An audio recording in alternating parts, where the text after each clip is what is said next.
The sound of her bare feet slapping against wet pavement echoed through the empty streets like gunshots in the night.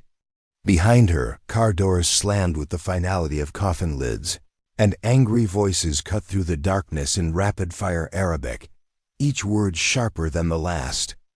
Amira Hassan knew those voices, her uncle's deep baritone commanding the others, her cousin's higher pitch filled with righteous fury, and worst of all, her father's silence that spoke louder than any shout could. Before we jump back in, tell us where you're tuning in from, and if this story touches you, make sure you're subscribed, because tomorrow I've saved something extra special for you.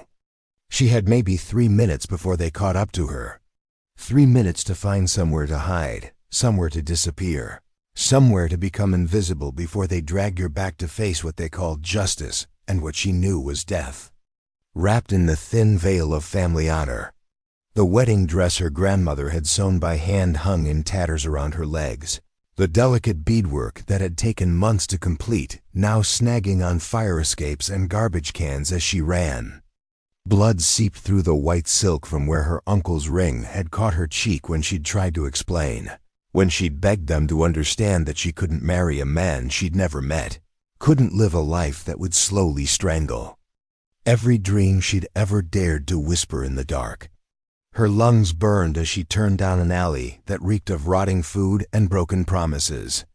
The city had never felt so vast and so small at the same time, endless streets that all led nowhere, countless windows that belonged to people who would never open their doors to a girl running from her own blood. She pressed herself against a dumpster, trying to make herself smaller, trying to disappear into the shadows that had become her only allies. But even shadows couldn't hide the sound of her ragged breathing, couldn't muffle the way her heart hammered against her ribs like a caged bird desperate for freedom. Footsteps approached, methodical and patient, the kind of walking that belonged to hunters who knew their prey had nowhere left to run. If you've ever felt like the whole world was closing in on you, if you've ever wondered whether one person's kindness could change everything, then this story will reach into the deepest parts of your heart and remind you that miracles still happen in the most unexpected places. The rain had started 3 hours earlier, turning the October evening into something cold and unforgiving. Detective Marcus Rivera sat in his unmarked sedan outside the 24-hour diner on Maple Street, nursing his third cup of coffee and wondering when his life had become a series of sleepless nights and empty takeout containers. The radio crackled occasionally with calls from other parts of the city, but his district had been quiet for the past 2 hours. Too quiet, the kind of silence that made experienced cops check their weapons and say prayers to whatever god still listened to men who'd seen too much.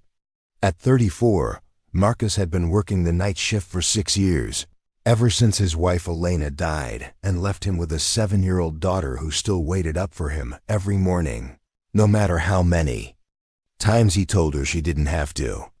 Sophia was the only light in a world that seemed determined to show him its darkest corners, the only reason he still believed that some things were worth protecting.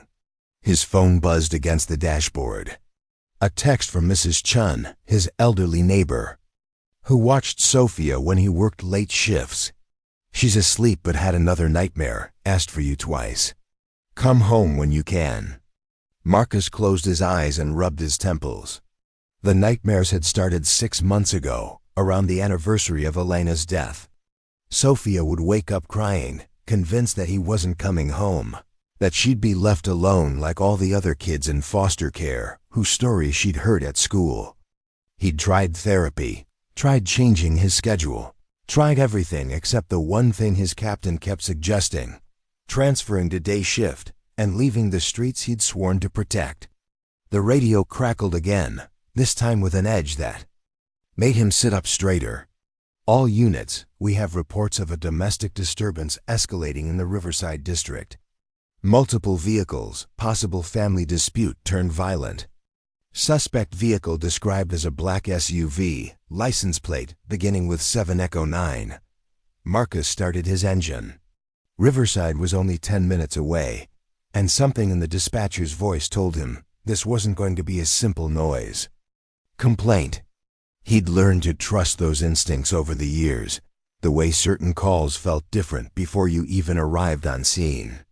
As he drove through the empty streets, Marcus thought about Sophia's question from that morning. "Daddy, why? Do you help people who don't want to be helped?" She'd been sitting at the kitchen table, carefully coloring within the lines of a picture she'd drawn of their small house, adding flowers to the garden Elena had started but never finished. He'd knelt beside her chair, watching the way her tongue poked out slightly when she concentrated, the same way Elena's used to. Sometimes people are scared, Mia. Sometimes they need help, but they don't know how to ask for it. And sometimes the people who are supposed to love them the most are the ones hurting them. Sophia had looked up at him with those dark eyes that saw too much for a 7-year-old. Like the lady who came to school and talked about stranger danger. But she said sometimes the dangerous people aren't strangers. Exactly like that. Now driving through the rain-slicked streets toward whatever chaos waited in Riverside, Marcus wondered if tonight would be one of those calls where someone needed help but couldn't ask for it. The kind of call that reminded him why he'd become a cop in the first place, back when he still believed that every ending could be a happy one if you just cared enough to make it happen. The black SUV came into view as he turned onto Riverside Avenue, moving slowly but deliberately down a narrow side street that dead-ended at the old industrial district. Marcus killed his headlights and followed at a distance, his training kicking in as he radioed his position and requested backup. Something about the way the vehicle moved told him this wasn't random. They were looking for something, or someone. He parked 2 blocks away and continued on foot, staying in the shadows between streetlights, his hand resting on his service weapon, but not drawn. The SUV had stopped near an alley that ran behind a row of abandoned warehouses, and 3 men had gotten out. Even from a distance, Marcus could see the tension in their movements, the way they fanned out like they were conducting a search. That's when he heard it, the sound that would replay in his mind for years to come. A girl's voice, high and desperate, calling out in a language he didn't recognize, but in a tone that needed no translation.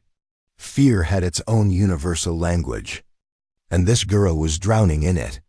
Marcus moved closer, using the abandoned cars and dumpsters as cover. Through the chain-link fence that separated the alley from the street, he could see her small and slight, pressed against a brick wall like she was trying to melt into it. Her dress was torn and dirty, her feet bare, and even in the dim light from a distant street lamp, he could see the dark stain on her cheek that looked suspiciously like blood. The men were closer now, speaking in urgent whispers that carried the weight of family authority and religious conviction. Marcus had worked enough domestic cases to recognize the particular brand of righteousness that turned love into violence, that justified cruelty with tradition. These men weren't strangers hunting a victim, they were family hunting one of their own. His radio crackled softly, and he quickly turned it down. Unit 7 Atom 3, backup is en route. ETA 4 minutes. 4 minutes might as well have been 4 hours. The girl had nowhere to run, and the men were closing in with the patience of people who knew they had all the time in the world. Marcus made the decision that would change 3 lives forever. He wasn't waiting for backup. He climbed the fence quickly and quietly, his years of patrol experience helping him avoid the loose sections that would rattle and give away his position. The girl saw him first, her eyes widening with a mixture of hope and terror. In her world, men meant danger, and she had no way of knowing whether this stranger would help her or join the hunt. Marcus raised his hand slowly, his badge visible in the dim light. "Police," he whispered in English, then tried the few words of Arabic he'd picked up working this district. "Shurta, safe, you safe." The girl's uncle rounded the corner of the alley at that moment, his face twisted with the kind of fury that came from having his authority challenged. He was a big man, probably in his 50s, with hands that looked like they'd done hard work and harder violence. When he saw Marcus, His expression shifted from anger to calculation. "Officer," he said in accented but clear English, his voice taking on the reasonable tone that abusers used when they needed to sound civilized. "This is family matter. My niece, she run away from wedding. We just bring her home." Marcus stepped between the man and the girl, his own voice calm, but carrying the authority of someone who'd faced down bigger men than this. "Sir, I need you to step back. The young lady appears to be injured and in distress." "She is dramatic girl," the uncle replied, gesturing dismissively. "Preparing and narrating this story took us a lot of time, so if you are enjoying it, subscribe to our channel. It means a lot to us. Now back to the story. Always making trouble. Her father, my brother, he sent us to bring her home for wedding tomorrow. Good marriage, good family. She just scared, like all girls before wedding." Behind the uncle, two other men emerged from the shadows. Marcus recognized the family resemblance in their faces, saw the way they positioned themselves to cut off escape routes. These weren't random attackers. This was a coordinated effort by people who knew the girl's every hiding place, every desperate move. The girl spoke then, her voice barely above a whisper but carrying clearly in the still night air. "Please," she said in English, the word thick with an accent but crystal clear in its desperation. "They kill me, honor. They say I bring shame."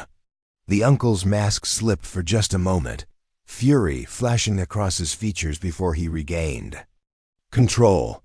"She watches too much American television. Too many ideas. She does not understand what is good for her." Marcus had heard variations of this conversation before, in hospital rooms and police stations, in shelters and courtrooms. The language changed, the specifics varied, but the core was always the same: someone's idea of honor being more important than someone else's right to live. "Sir, I'm going to need to see some identification," Marcus said, his hand moving to his radio. "And I'm going to need to speak with the young lady privately to make sure she's okay." "You have no authority here," the uncle said, his reasonable tone beginning to crack. "This is family business. In our culture, family handle their own problems." "In my culture," Marcus replied, his voice carrying the weight of every late-night call he'd answered, every victim he'd held while they cried, every funeral he'd attended for someone who died because no one stood up for them. Nobody gets to hurt a kid, not even family.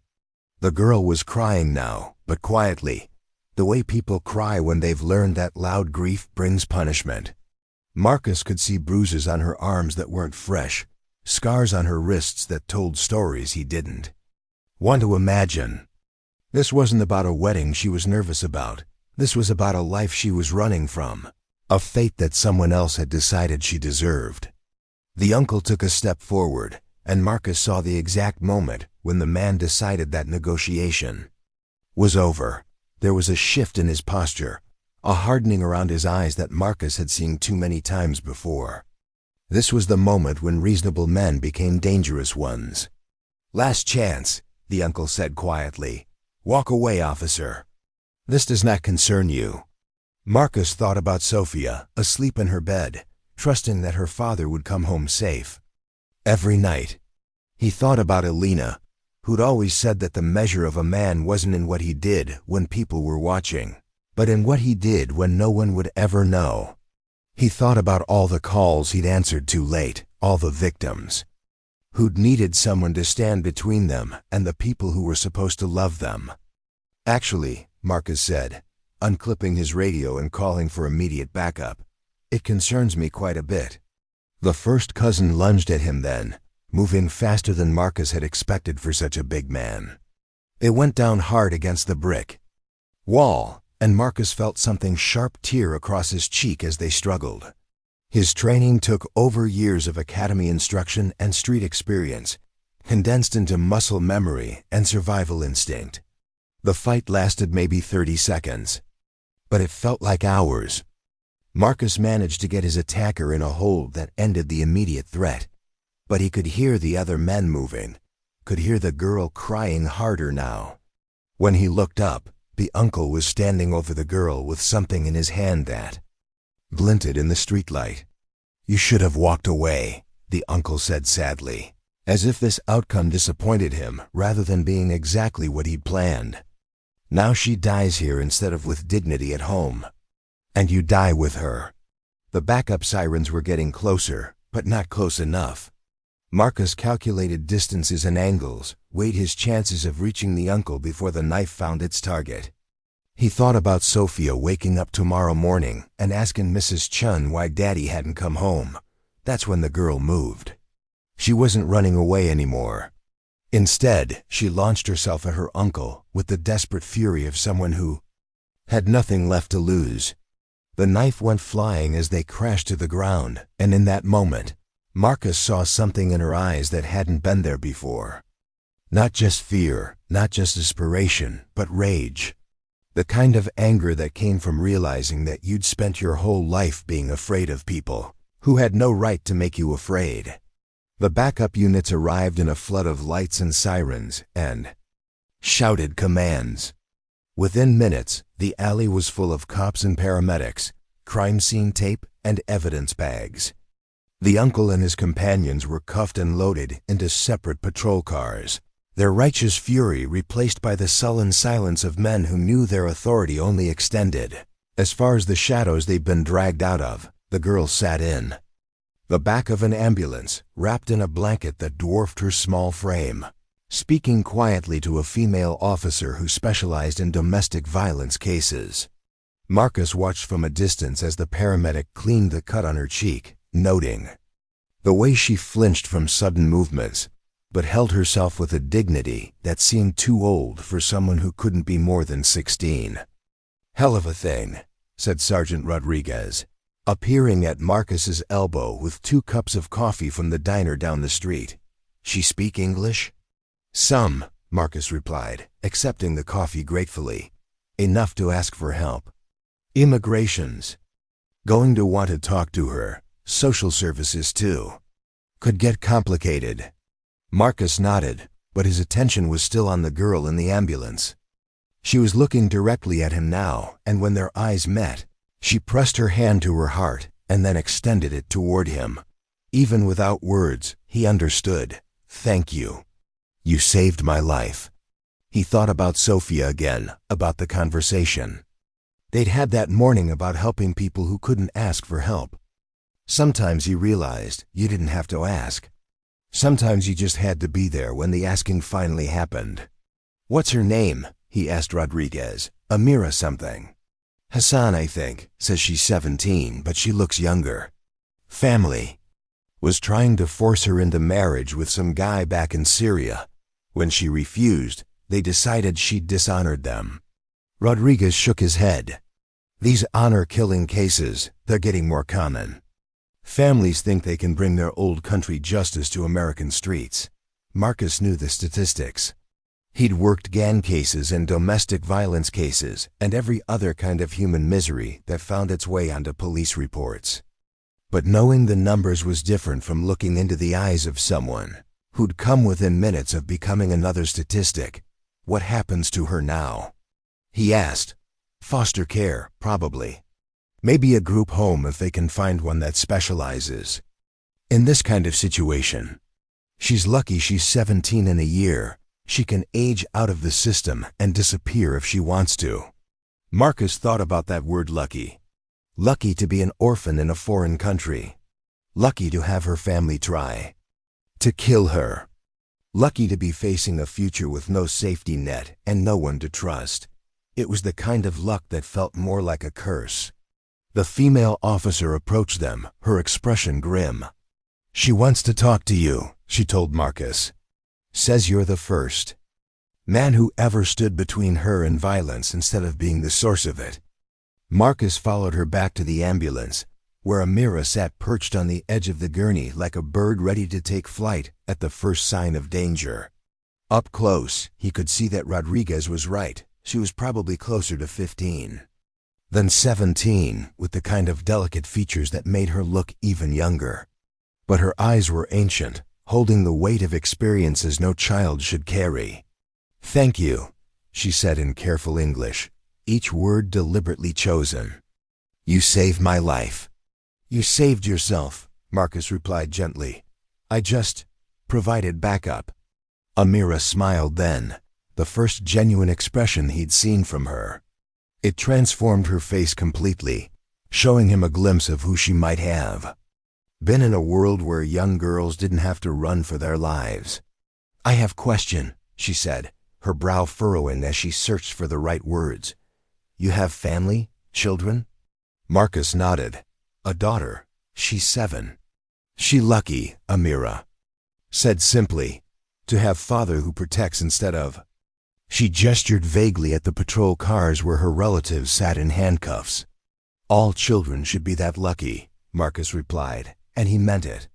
The social worker arrived then, a tired-looking woman in her 50s who carried herself with the weary competence of someone who'd seen every variation of human cruelty and still showed up to work every day. She introduced herself as Catherine Mills and immediately began the process of explaining Amira's options, most of which sounded like different versions of institutional care. Marcus listened with growing unease as Catherine outlined the various group homes and foster situations available for a teenage refugee with trauma history and family threats still pending. Each option sounded more temporary and less safe than the last. "What about witness protection?" he asked. "If she testifies against her family?" Catherine shook her head. "She'd have to have witnessed a federal crime for that kind of protection. This falls under state jurisdiction, and unfortunately, we don't have the resources for long-term protective custody for domestic violence cases. So she's on her own. She'll have caseworker support and regular check-ins. We do our best to place kids in situations where they can thrive." Marcus looked at Amira, who was following the conversation with the intense focus of someone whose life hung in the balance of bureaucratic decisions made by strangers. She understood enough to know that her future was being planned around her rather than with her, that once again, other people would decide what happened to her life. "I want to help," Marcus said suddenly, the words surprising him as much as they seemed to surprise Catherine. "Detective Rivera, I appreciate your concern, but there are procedures. What if I wanted to foster her?" The words hung in the air like a challenge. Catherine blinked, clearly taken aback, while Amira's eyes widened with something that might have been hope or might have been fear, probably both. "Detective, fostering isn't something you decide in the heat of the moment. There are background checks, home studies, training requirements. The process takes months, and there's no guarantee you'd be approved for a high-risk placement like this." Marcus knew she was right. He also knew that Amira would disappear into a system that was overwhelmed and underfunded, where good intentions competed with limited resources and too many cases. He'd seen enough kids fall through those cracks to know that good enough often wasn't good enough at all. "How long does the process take?" he asked. "Minimum 3 months for emergency placement certification. 6 months for full fostering approval.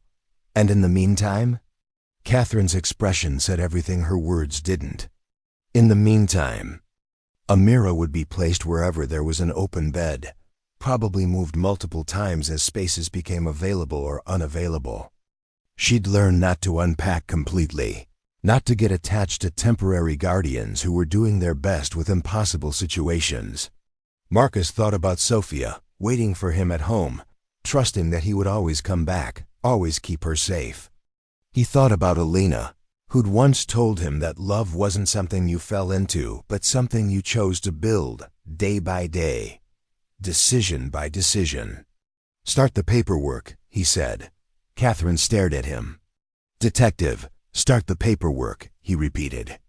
"I'll do whatever training you need, pass whatever checks you require, but start the process tonight." Amira had been following the conversation with growing intensity, her English good enough to understand the implications, if not all the details. Now she spoke up, her voice small but determined. "Please," she said to Catherine. "This man, he good man. He saved me when my own blood tried to kill me. I trust him." "It's not about trust, honey," Catherine said gently. "It's about making sure you're placed somewhere stable, somewhere permanent." Nothing permanent, Amira replied with a wisdom that came from too much experience with impermanence. But maybe somewhere safe. Maybe somewhere someone choose to help instead of forced to help. Marcus felt something shift in his chest.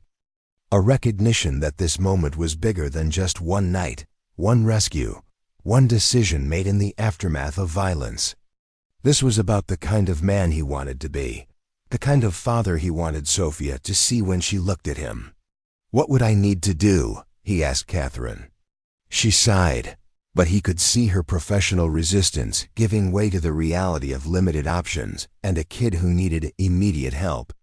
Emergency foster certification requires a basic background check, a home visit, and character references.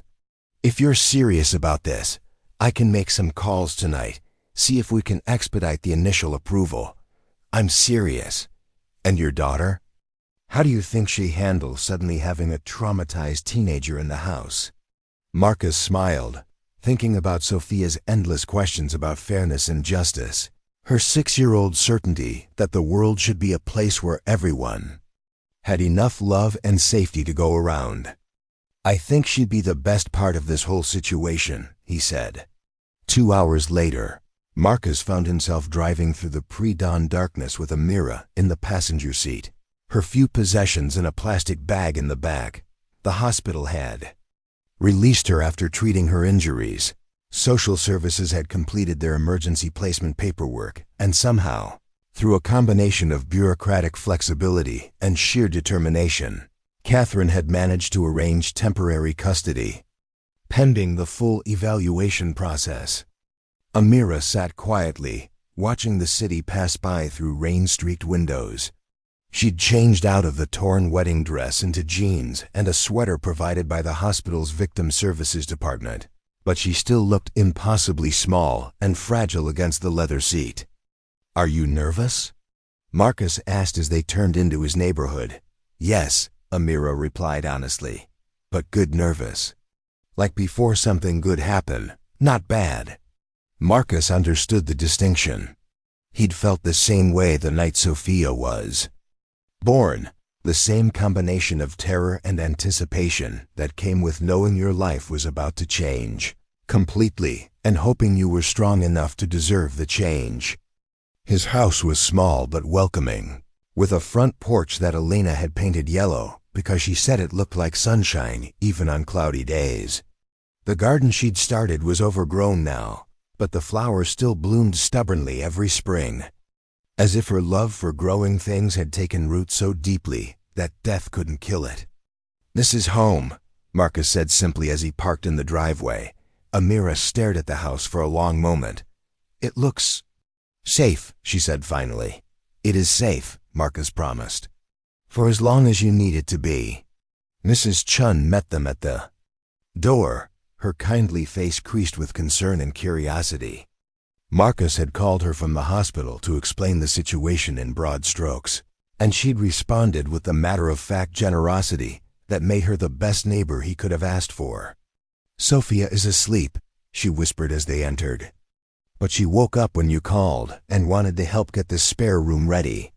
She put some of her stuffed animals on the bed in case your friend gets scared in the night." Marcus felt his throat tighten. "Thank you, Mrs. Chun, for everything." "Children take care of children," the elderly woman said simply. "It's the way things should be." After Mrs. Chun left, Marcus showed Amira around the small house, the kitchen with its mismatched chairs and Elena's recipe collection still taped to the refrigerator, the living room with Sophia's art supplies scattered across the coffee table and picture books stacked everywhere, the spare room that had been Elena's office and was now temporarily transformed into a sanctuary for a girl who'd never had a room of her own. Amira stood in the doorway of the spare room, taking in the carefully made bed, the lamp that cast warm light across pale yellow walls, the window that looked out onto the backyard where a swing set waited for the morning sun. On the pillow sat 3 stuffed animals, a teddy bear with one eye, a rabbit with floppy ears, and a small elephant that had clearly been loved extensively. "Your daughter," Amira said softly. "She give me her animals?" She wanted you to have friends, Marcus explained. In case you got lonely. Amira picked up the elephant, holding it carefully like it was made of spun glass. In my country, my grandmother tell me stories about elephants. Say they never forget anything, never leave family behind. She looked up at Marcus, her eyes bright with unshed tears. I never forget this kindness. Never forget man who saved my life and daughter who share her elephants. Marcus nodded, not trusting his voice to remain steady. Get some rest, he said finally. Tomorrow we'll figure out what comes next. But as he lay in his own bed an hour later, listening to the quiet sounds of his house settling around its newest occupant, Marcus realized that what came next wasn't something that needed to be figured out. It was something that had already begun the moment he'd climbed that fence and put himself between a frightened girl and the people who wanted to hurt her. In the spare room, Amira lay awake clutching the little elephant, staring at the ceiling, and trying to process the fact that for the first time in her life, she was in a place where the men were protectors instead of predators, where kindness came without conditions, where a 7-year-old child could share her most treasured possessions with a stranger simply because that stranger needed comfort. Through the thin walls, she could hear Marcus moving around his room, and instead of fear, she felt something she'd almost forgotten existed, the peace that came from knowing someone was watching over you not to control you, but to keep you safe. For the first time in months, Amira Hassan fell asleep without listening for footsteps in the hallway or checking the locks on doors that might not hold. She fell asleep holding a stuffed elephant in a yellow room in a safe house, and when she dreamed, it wasn't about running. She dreamed about having a family who chose her instead of owning her, about being someone's daughter instead of someone's burden, about growing up to be the kind of woman who could stand in front of other frightened girls and say the words that had saved her life. You're safe now. Outside, the rain had stopped, and the first pale light of dawn was beginning to filter through the clouds. In a few hours, Sophia would wake up and tiptoe down the hall to check on their new houseguest, her 7-year-old heart full of plans. For showing Amira her favorite books and teaching her how to make the pancakes that Daddy always burned on weekends. In a few hours, Marcus would wake up and call his captain to request family leave, knowing that some things were more important than maintaining the status quo, that sometimes you had to choose between the job you'd always done and the man you'd always wanted to be. In a few hours, the bureaucratic machinery would begin grinding through paperwork and home studies and background checks, but for now, in the quiet space between darkness and dawn, 3 people slept safely under the same roof. A detective who'd remembered why he became a cop, a little girl who was about to learn that families could grow in the most unexpected ways, and a teenager who was beginning to understand that survival was just the first step toward something much more powerful. The first step toward becoming fearless. The morning sun filtered through the kitchen window as Marcus stood at the stove, attempting to flip pancakes with the same precision he used to handle evidence at crime scenes. The results were predictably disastrous. One pancake landed on the floor, another folded in half like a taco, and the third bore an uncanny resemblance to the map of Texas, if Texas had been drawn by someone having a seizure. Sophia sat at the kitchen table, her dark hair still messy from sleep, watching her father's culinary struggles with the patient expression of someone who'd witnessed this particular tragedy many times before. She wore her favorite purple pajamas, with unicorns on them, and had already arranged 3 place settings with the careful attention to detail that 7-year-olds brought to important occasions. "Daddy," she said diplomatically, "maybe I should make the pancakes today." Marcus looked down at the smoking pan and sighed. "You know what, Mia? That's probably a good idea." From the doorway came a soft sound that might have been laughter. Both Marcus and Sophia turned to see Amira standing hesitantly at the threshold, still wearing the hospital-provided clothes from the night before. Her dark hair fell around her shoulders like a curtain she could hide behind, and she clutched the little elephant Sophia had given her against her chest. "Good morning," Marcus said gently, setting down the spatula. How did you sleep? Amira considered the question seriously, as if sleep were a complicated diplomatic negotiation rather than a basic human function. Better than in long time, she said finally. Her English was careful but clear, each word chosen with the precision of someone who'd learned that wrong words could have dangerous consequences. Sophia bounced slightly in her chair, her natural enthusiasm temporarily contained by an 7-year-old's understanding that their new houseguest might be easily startled. Did Mr. Peanuts help? She asked, pointing to the elephant. He's really good at keeping nightmares away. He used to live in my room, but Mommy always said that stuffed animals work better when they have important jobs to do. Amira's grip on the elephant tightened slightly. Mr. Peanuts? That's his name, Sophia explained seriously. He used to be scared of everything, but then he learned how to be brave.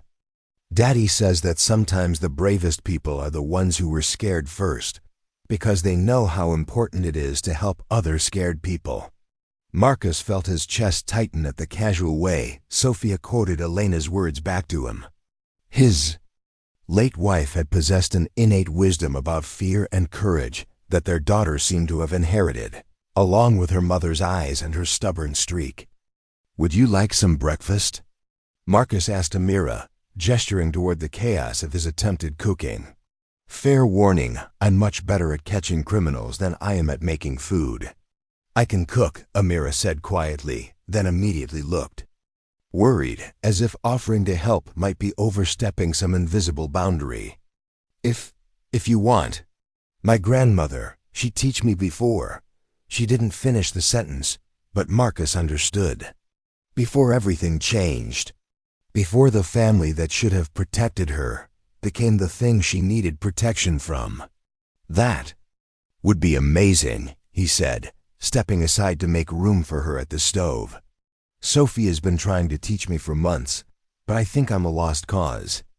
Amira moved toward the kitchen with the careful steps of someone who'd learned to assess every room for exits and threats. She examined the ingredients Marcus had assembled: flour, eggs, milk, vanilla, and her posture relaxed slightly when she realized this was familiar territory.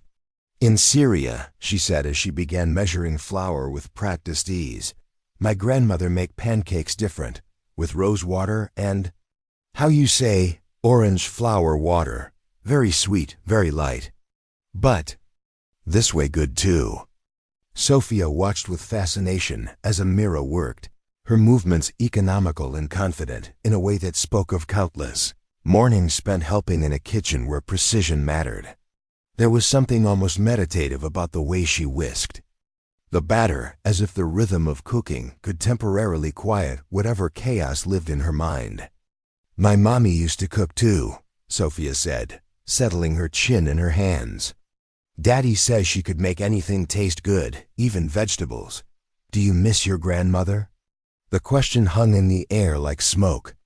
Marcus tensed, ready to redirect if the conversation became too painful, but Amira simply nodded as she poured perfect circles of batter into the pan.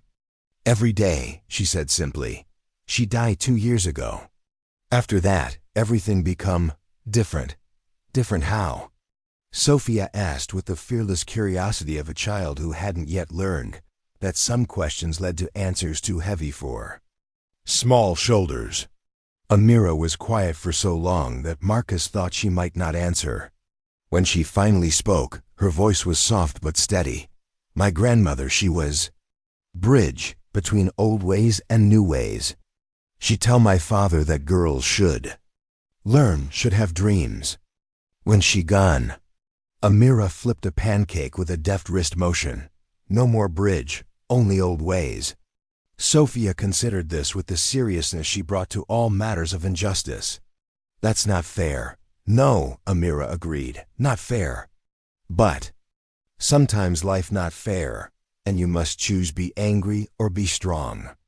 Why can't you be both? Sophia asked. Amira smiled then, the first genuine smile Marcus had seen from her. You very smart little girl. Maybe you can be both. Maybe that best way. They ate breakfast at the small kitchen table, Sophia chattering about school and her best friend Jessica and the book report she had to write about dolphins. Amira listened with the focused attention of someone who'd forgotten what it felt like to hear a child talk about ordinary childhood concerns, homework and playground politics, and whether dolphins really had their own language. Marcus watched. Both of them, struck by the way Amira seemed to physically relax as Sophia filled the silence with chatter about her teacher, Ms. Rodriguez, and the class hamster named Shakespeare, and her ongoing campaign to convince her father that they needed a dog. "Daddy says we can't have a dog because he works too much," Sophia explained to Amira between bites of pancake. "But I think dogs would be good for keeping people safe when he's not here. Don't you think dogs would be good for that?"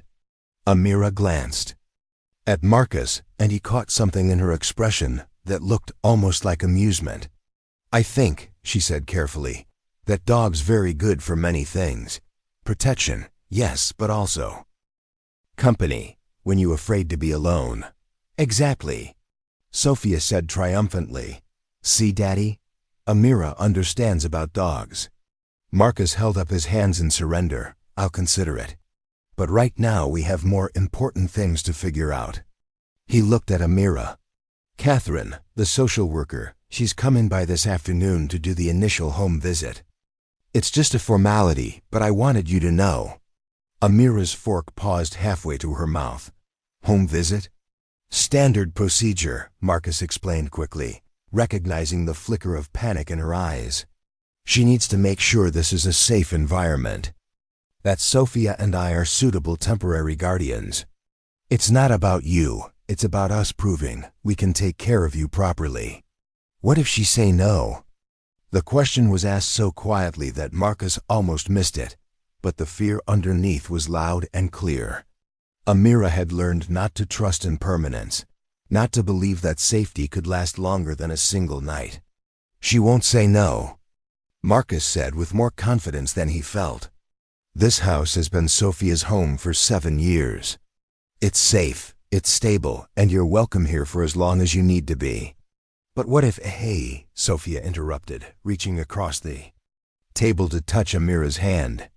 "My daddy doesn't lie, ever, even when I ask him if the tooth fairy is real, and he gets that funny look on his face. If he says you can stay, you can stay." Amira looked down at Sophia's small hand covering hers, and Marcus saw her throat work as she swallowed hard. "Thank you," she whispered. After breakfast, while Sophia got ready for school, Marcus sat with Amira on the living room couch and tried to explain what the next few weeks would look like. There would be counseling sessions with a therapist who specialized in trauma recovery. There would be meetings with immigration lawyers to sort out her legal status. There would be court dates related to her family's arrest and the charges they were facing. "It sounds like a lot," Marcus said, "because it is a lot. But you don't have to do any of it alone." Amira nodded, but he could see the overwhelm building behind her eyes. She'd gone from a life where every decision was made for her to a life where suddenly she had choices, and choices required a kind of courage she was still learning to access. "Can I ask you something?" she said hesitantly. "Anything. Why you help me? Real reason, not just because you police officer, but why you?" Marcus was quiet for a moment, considering how to explain something he wasn't entirely sure he understood himself. "When Sophia was born," he said finally, "I remember looking at her in the hospital and thinking about all the things that could hurt her in the world, all the people who might not protect her the way they should. And I promised myself that I would never be one of those people who walked away when someone needed help." He paused, looking around the living room with its family photos and Sophia's artwork taped to the walls and the general chaos of a house where a child was loved and encouraged to take up space. "But honestly, I think you saved me as much as I saved you." Amira frowned. "How I save you?" "Sophia's been having nightmares," Marcus admitted. "About losing people, about being left alone. She's been scared that something would happen to me, that she'd end up in the system with strangers who didn't really want her. But last night, after we got you settled, she slept through the night for the first time in months. Why? Marcus smiled. Because she got to help someone. Because she got to be part of making someone safe, instead of just worrying about all the ways the world isn't safe. You gave her purpose, Amira. You gave both of us purpose. When Sophia left for school, after extracting promises from both Marcus and Amira that they would still be there when she got home, the house felt suddenly quiet and vast. Amira sat by the living room window, watching the neighborhood wake up around them. Children walked to bus stops with backpacks and lunchboxes. Parents rushed to cars with coffee mugs and briefcases. Dogs got walked and newspapers got collected. It looked so normal, she said wonderingly. Marcus looked out at the same scene he'd witnessed thousands of times before, trying to see it through her eyes. What's normal like where you come from? Different, Amira said simply. Women. Not walking alone. Children not. How you say. Loud, everything more. Careful. She was quiet for a moment, then added, I used to watch American movies with my cousin Layla. Secret. Because uncles say American movies make girls have wrong ideas. But we watch anyway, and I dream about places where girls go to school and choose their own husbands and wear jeans and drive cars. What happened to Layla? Amira's expression darkened. She marry man my uncle choose when she 15. Have baby when she 16. Now she have 3 babies and husband who hit her when dinner not ready on time. She turned away from the window. She write me letter before my wedding. Tell me to run if I can, because she cannot. Marcus felt a familiar anger building in his chest, the same fury that made him good at his job and sometimes kept him awake at night. Do you think she's safe? No, Amira said simply. But she choose to stay for her children. Maybe someday she choose different, but not yet. The doorbell rang at exactly 2 o'clock. Catherine Mills stood on the front porch looking professional and slightly overwhelmed, carrying a clipboard and a leather bag that probably contained enough paperwork to power a small bureaucracy. Detective Rivera, she said, shaking his hand. Thank you for agreeing to expedite this process. I have to say, in 20 years of social work, I've never had someone volunteer for emergency placement after meeting a child for less than an hour. Sometimes you just know, Marcus said, leading her into the living room where Amira sat perched on the edge of the couch like she was ready to run at the first sign of trouble. Catherine's professional demeanor softened when she saw Amira. How are you feeling today, honey? Any pain from yesterday? Better, Amira said carefully. Mr. Marcus and Sophia very kind to me. Mr. Marcus? Marcus felt heat rise in his cheeks. She's being polite. I told her she could just call me Marcus, but in my culture, Amira explained, children show respect to adults with titles. Even when adults say not necessary, still feels wrong to use only names. Catherine made a note on her clipboard. That's actually a positive sign. Maintaining cultural identity while adapting to new environments shows resilience. She looked around the living room, taking in the family photos and children's books and the general, lived-in warmth of a house where people actually lived rather than just existed. Can you show me around the house, detective? I need to verify that there's adequate space and appropriate sleeping arrangements. The tour took 20 minutes. Catherine examined the spare room where Amira was staying, checked that the bathroom had a working lock, and made approving noises about the child-proofed kitchen and the emergency contact list posted by the phone. She asked practical questions about Sophia's routine, Marcus's work schedule, and his support network. What about backup care?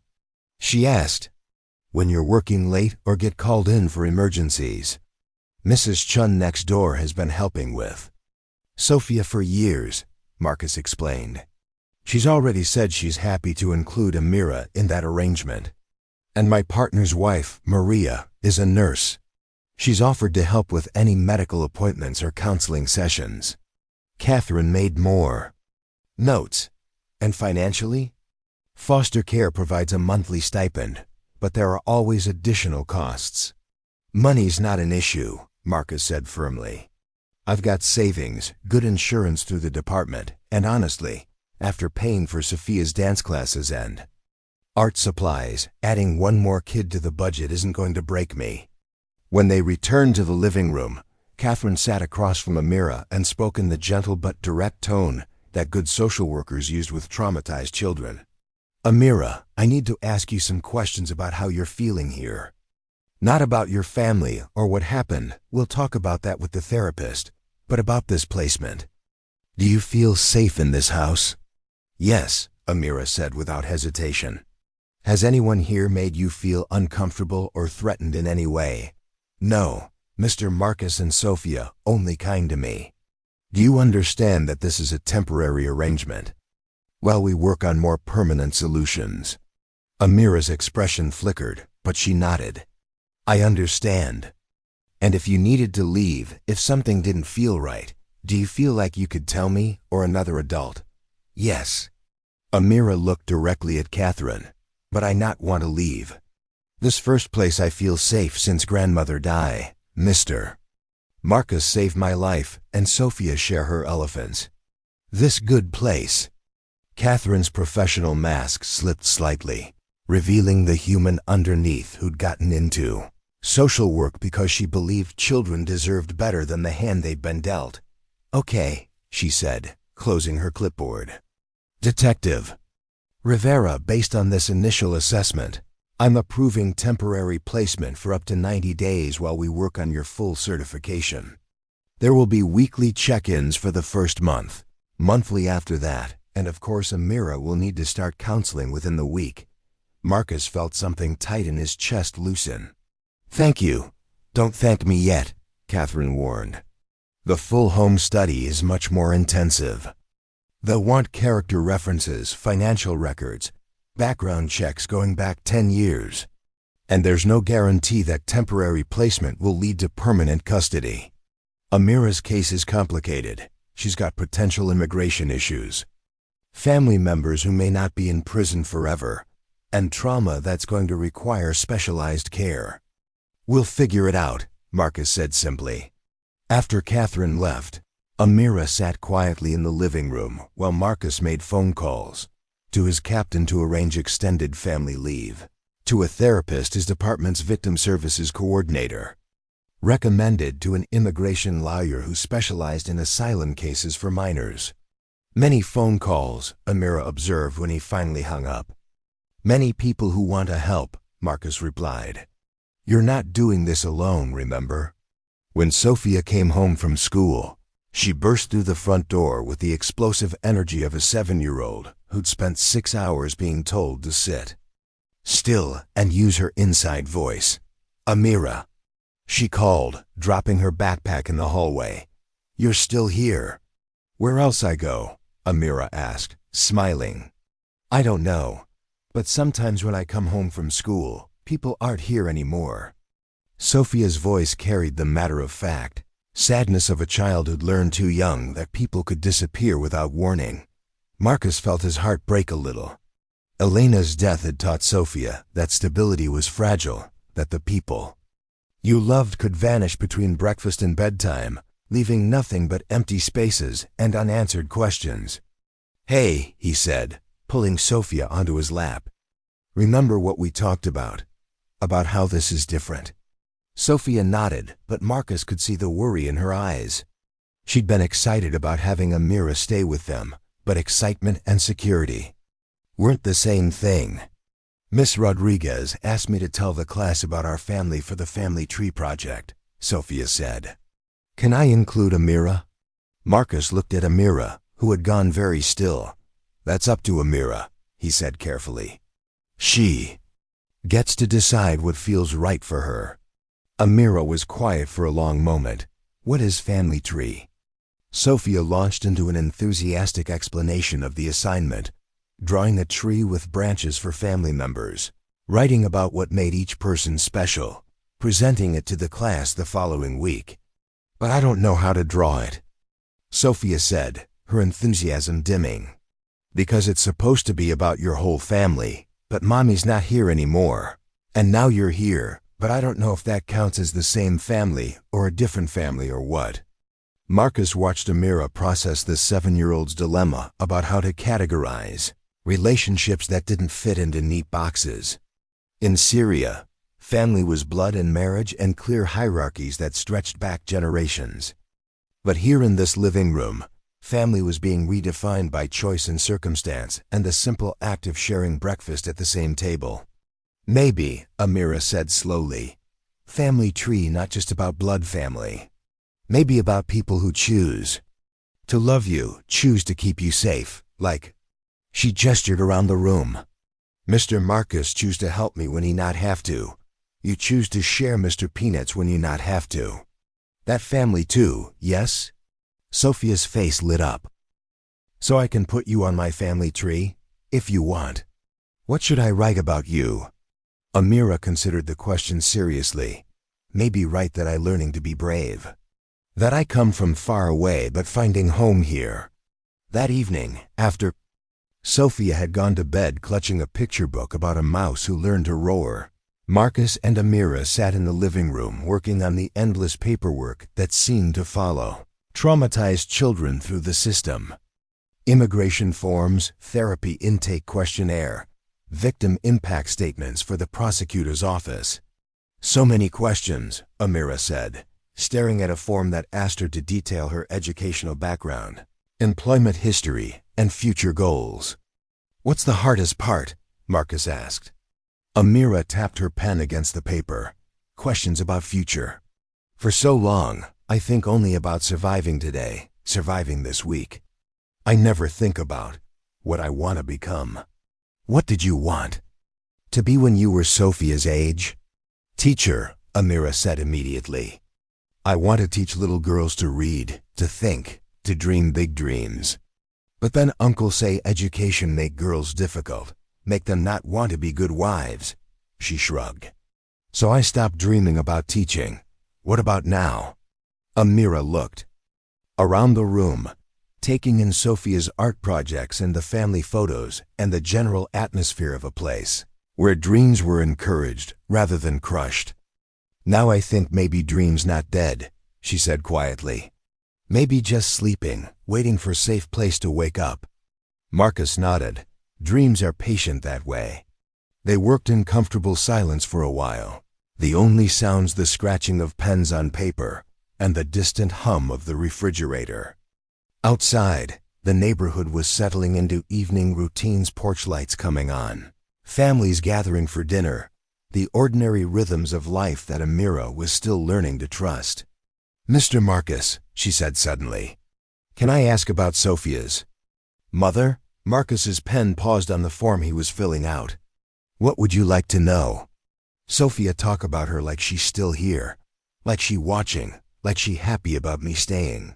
Is that normal when someone die? Marcus smiled, thinking about Elena's laugh that still echoed in unexpected moments, her voice that he still heard in Sophia's stubborn streak and generous heart.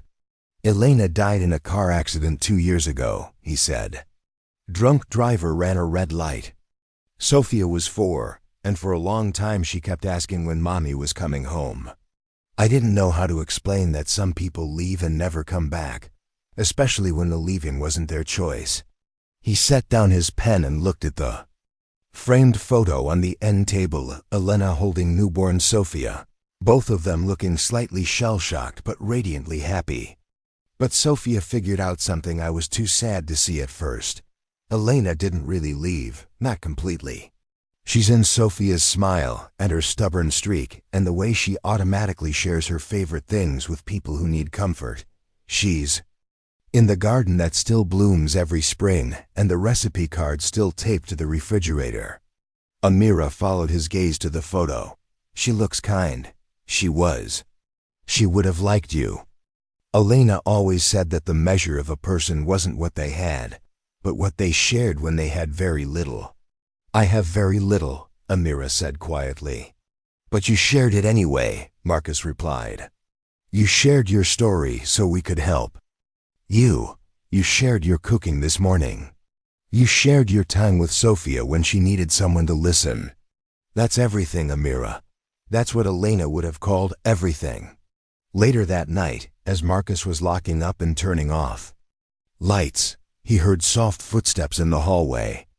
He found Amira standing outside Sophia's bedroom door, which was slightly ajar. "She talking in her sleep," Amira whispered. "But not bad dreams. She planning what to show me tomorrow, her rock collection and favorite books, and how to make friendship." "Bracelets," Marcus smiled. "She's excited to have someone to share things with. It's been just the two of us for a long time." "She lonely?" "Sometimes, but she's also resilient. Kids adapt to what they need to adapt to."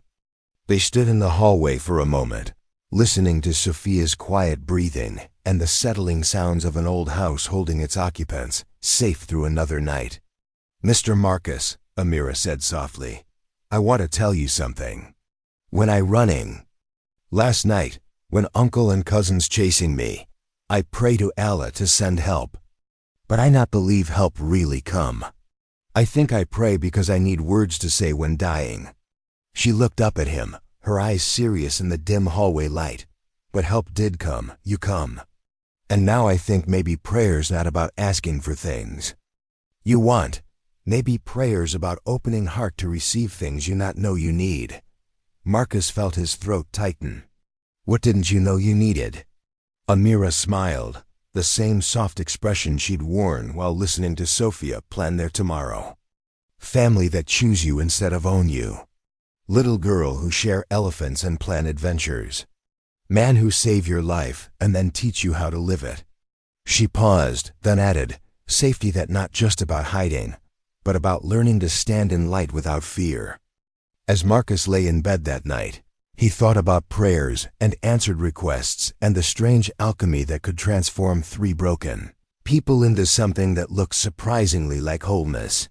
He thought about Elena, who would have loved watching Sophia teach Amira how to braid friendship bracelets. He thought about the girl sleeping in the spare room, who was learning that dreams could wake up when they found the right soil to grow in. Most of all, he thought about the way families could form not through blood or law, but through the simple act of choosing to protect what was precious, choosing to nurture what was fragile, choosing to believe that love was stronger than fear, even when all the evidence suggested otherwise.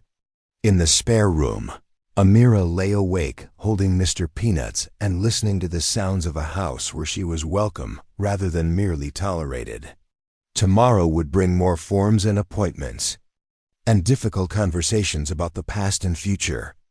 But tonight, she was safe in a yellow room in a house where a 7-year-old planned adventures and a man kept promises, and nobody expected her to be anyone other than exactly who she was. For the first time in years, Amira Hassan fell asleep planning for tomorrow instead of just surviving today. And when she dreamed about standing in front of a classroom full of little girls, teaching them to read, to think, to believe that their dreams mattered more than anyone else's fears. The scream that tore through the house at 3 in the morning was unlike anything Marcus had ever heard, raw, primal, the sound of someone fighting invisible demons in the darkness of sleep. He was out of bed and running toward the spare room before his mind fully processed what was happening. His feet finding the familiar path through the dark hallway with the muscle memory of a father who'd navigated many midnight emergencies. He found Amira sitting bolt upright in bed, her hair plastered to her forehead with sweat, her eyes wide and unfocused as she gasped for breath. The sheets were twisted around her legs like ropes, and she was speaking rapidly in Arabic, her voice high and desperate as she fought against something only she could see. "Amira," Marcus said softly, staying in the doorway rather than approaching. He'd learned from his police training that people emerging from trauma nightmares needed space to orient themselves before they could process that they were safe. "You're okay, you're in the house, you're safe." Her eyes found his in the dim light spilling from the hallway, and for a moment she looked completely lost, as if she couldn't quite remember where she was or how she'd gotten there. Then recognition dawned, followed immediately by embarrassment as she realized she'd woken the household. "I'm sorry," she whispered, her English more heavily accented than usual as fear overrode her careful pronunciation. "I not mean to wake you." I try to be quiet. "Hey," Marcus said, taking a careful step into the room. "You never have to apologize for having nightmares." "Not here." From behind him came the soft pad of bare feet on hardwood. Sophia appeared in the doorway wearing her unicorn pajamas and carrying her own stuffed elephant, Mr. Peanut's twin brother. She'd explained to Amira, whose name was Professor Trumpet. "Daddy?" Sophia's voice was thick with sleep, but alert with concern. "Is Amira okay?" Marcus glanced between his daughter and the teenager who was still struggling to regulate her breathing. "She had a bad dream, Mia. Maybe you should go back to bed." But Sophia was already padding into the room with the fearless compassion that seemed to be her default setting. She climbed onto the edge of Amira's bed and held out Professor Trumpet. "Sometimes when I have really scary dreams about bad things happening," Sophia said matter-of-factly, "Daddy sits with me until I'm not scared anymore. And Professor Trumpet helps because elephants have really good memories, so they remember all the good things even when your brain is stuck on the scary things." Amira stared at the 7-year-old, offering comfort with the same seriousness she might offer medical advice. "You have bad dreams too?" Sophia nodded. "About Mommy getting hurt again? About Daddy not coming home from work? About having to live with strangers who don't know that I'm scared of the dark, and I need 3 books before bedtime, and I can't eat carrots because they taste like sadness."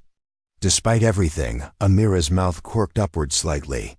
"Carrots taste like sadness?" "Very much like sadness," Sophia confirmed solemnly. "What do your bad dreams taste like?" Marcus held his breath, unsure whether Sophia's directness would help or overwhelm someone whose trauma was still so fresh. But Amira considered the question with the same seriousness Sophia had asked it. "Like metal," she said finally. "Like blood. And metal, and fear that has no words." Sophia nodded as if this made perfect sense. "That sounds worse than carrots. You should definitely have Professor Trumpet tonight. He's really good with metal-flavored dreams." Marcus watched his daughter navigate emotional territory that trained therapists approached with caution, her instincts somehow perfectly calibrated to offer exactly what was needed without pushing too hard. It was a gift Elena had possessed. 2. The ability to be present with people's pain without trying to fix it or minimize it. "Would it help if we talked about what happened?" Marcus asked gently. "Sometimes nightmares lose their power when you bring them into the light." Amira clutched Professor Trumpet against her chest, her knuckles white with tension. "I dream about wedding day. But not just running. I dream about what would happen if I not run. What Uncle planned to do after ceremony." Her voice dropped to barely above a whisper. "In my culture, when girl brings shame to family, sometimes family think only way to restore honor is—" She couldn't finish the sentence, but she didn't need to. Marcus understood. "But you did run," Sophia said firmly. "And Daddy found you. And now you're here with us and the bad people are in jail and they can't hurt you anymore." "But what if they not stay in jail?" Amira asked, voicing the fear that had been growing in her chest for days. "What if Judge let them go? What if they come looking for me?" Marcus sat down in the chair beside the bed, his voice calm and sure. "The charges against your uncle and cousins are serious. Attempted murder, conspiracy, kidnapping.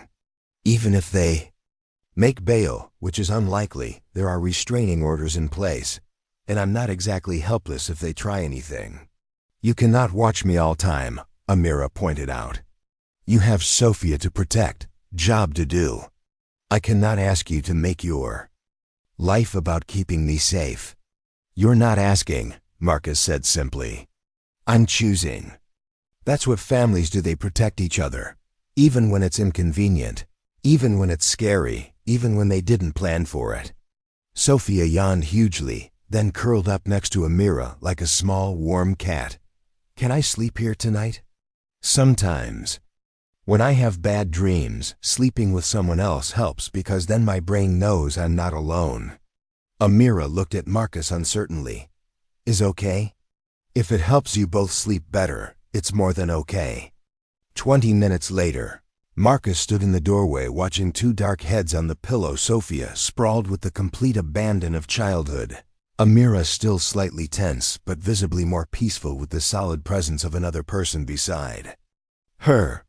Between them, Professor Trumpet and Mr. Peanut stood guard against whatever monsters might lurk in the corners of troubled sleep. Marcus was halfway back to his own room when he heard Amira's voice, soft but clear in the darkness. Mr. Marcus, thank you for not making me feel shame about being afraid. Fear isn't shameful, he replied quietly. It's human. And being human is never something to apologize for. The next morning brought Dr. Sarah Chun, a trauma specialist who looked nothing like what Amira had expected from a therapist.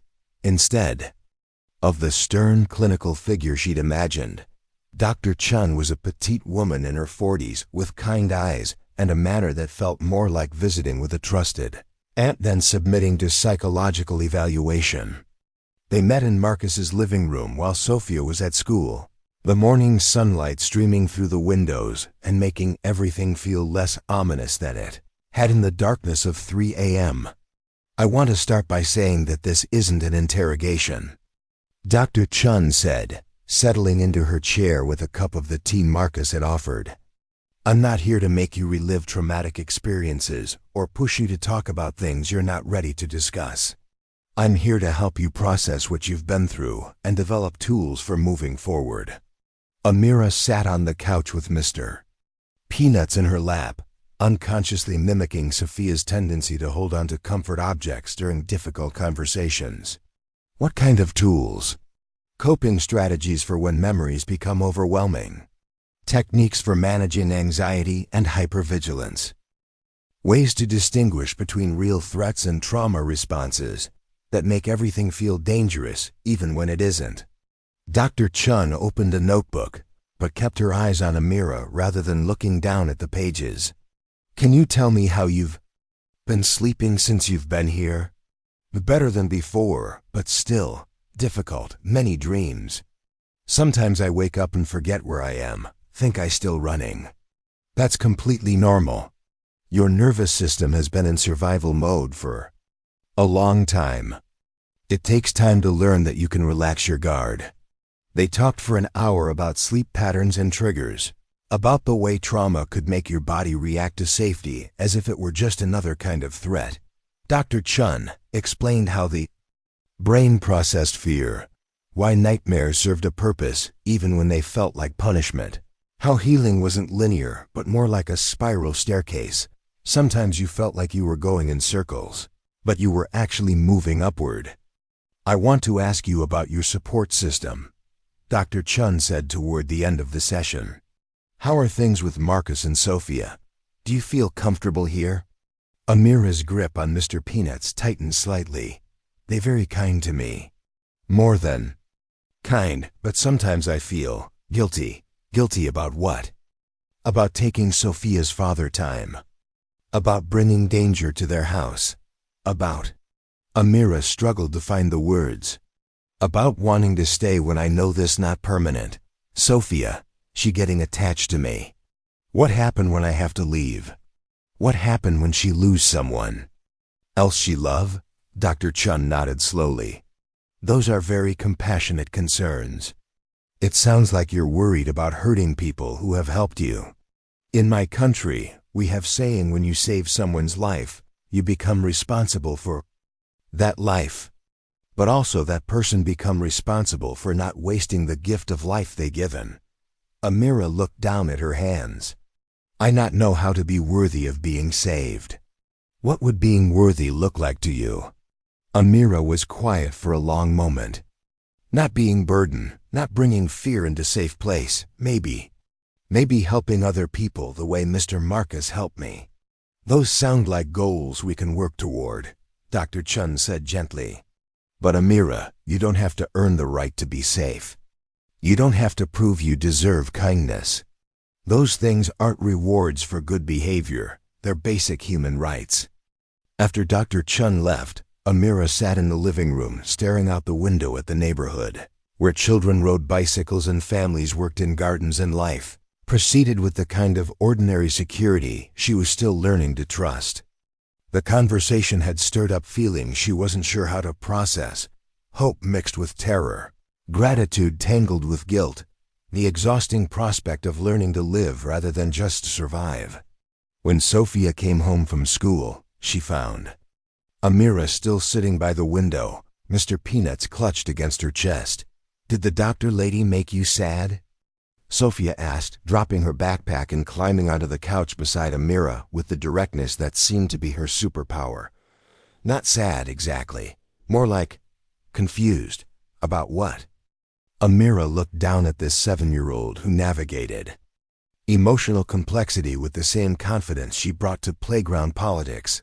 "About how to be person who deserve good things happening to them," Sophia frowned. "That's silly. You don't have to deserve good things. Good things just happen because you're a person and people deserve good things. Like how you don't have to deserve breakfast or hugs or having someone read you stories.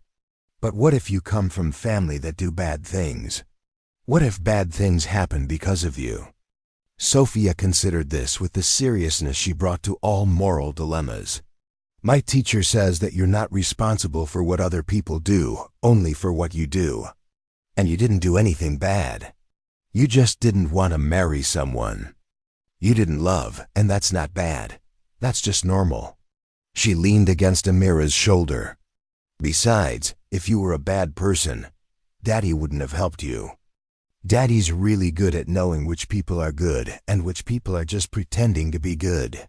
He says it's his superpower from being a police officer.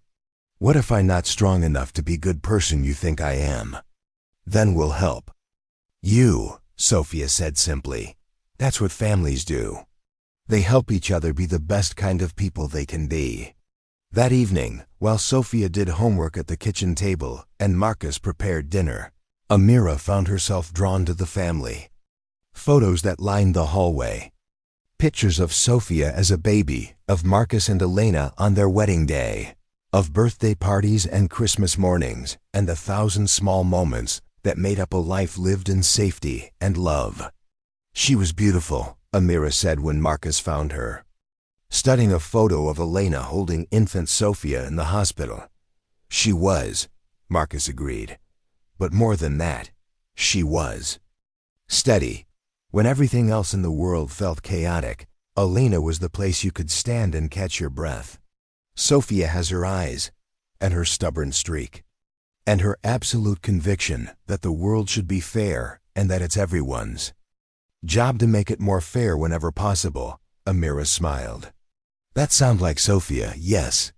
They stood in comfortable silence for a moment, looking at the evidence of a family that had been built with intention and love, then partially destroyed by random tragedy and was now somehow rebuilding itself into something new and unexpected.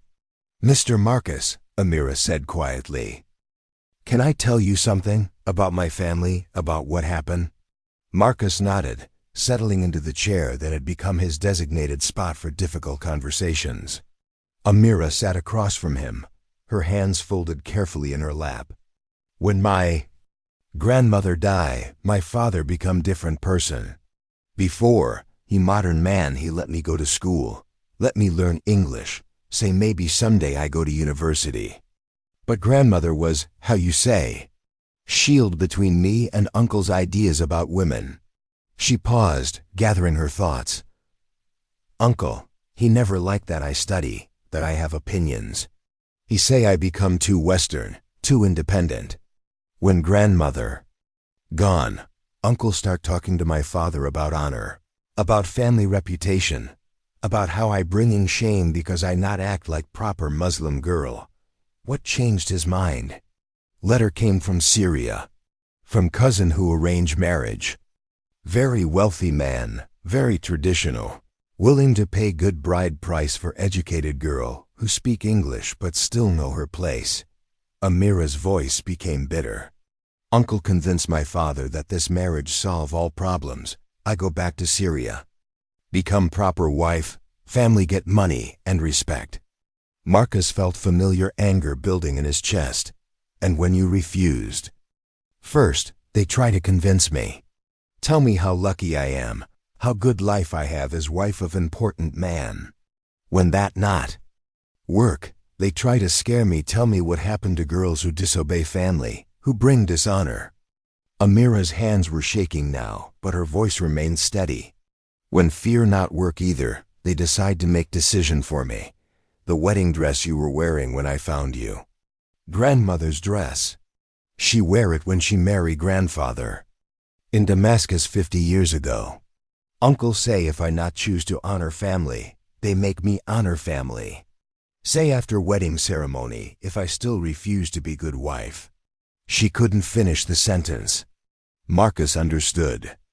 In cultures where women's bodies were considered family property, where individual choice was seen as collective shame, there were traditional responses to daughters who stepped outside acceptable boundaries. Honor killings weren't random violence, they were calculated decisions made by families who believed that death was preferable to dishonor. But you fought back, Marcus said. In the alley, when your uncle had the knife, you fought back instead of running. Amira looked up at him, and, for the first time since he'd known her, her eyes held something harder than fear or sadness. Yes, because in that moment, I realized something important. What? I realized that my grandmother not raised me to be victim. She tell me stories about women who change world, who fight for what right even when everyone tell them to be quiet. She teach me that honor not about obeying men who want to control you. Honor about living with integrity, about protecting what's sacred. Amira stood and walked to the window, looking out at the neighborhood where families lived without fear. My life sacred. My dream sacred. My right to choose who I love, who I marry, how I live, that's sacred too. And I not let anyone kill sacred things, even if that person my own blood. Marcus felt something shift in his understanding of the bamboo girl he'd carried out of that alley.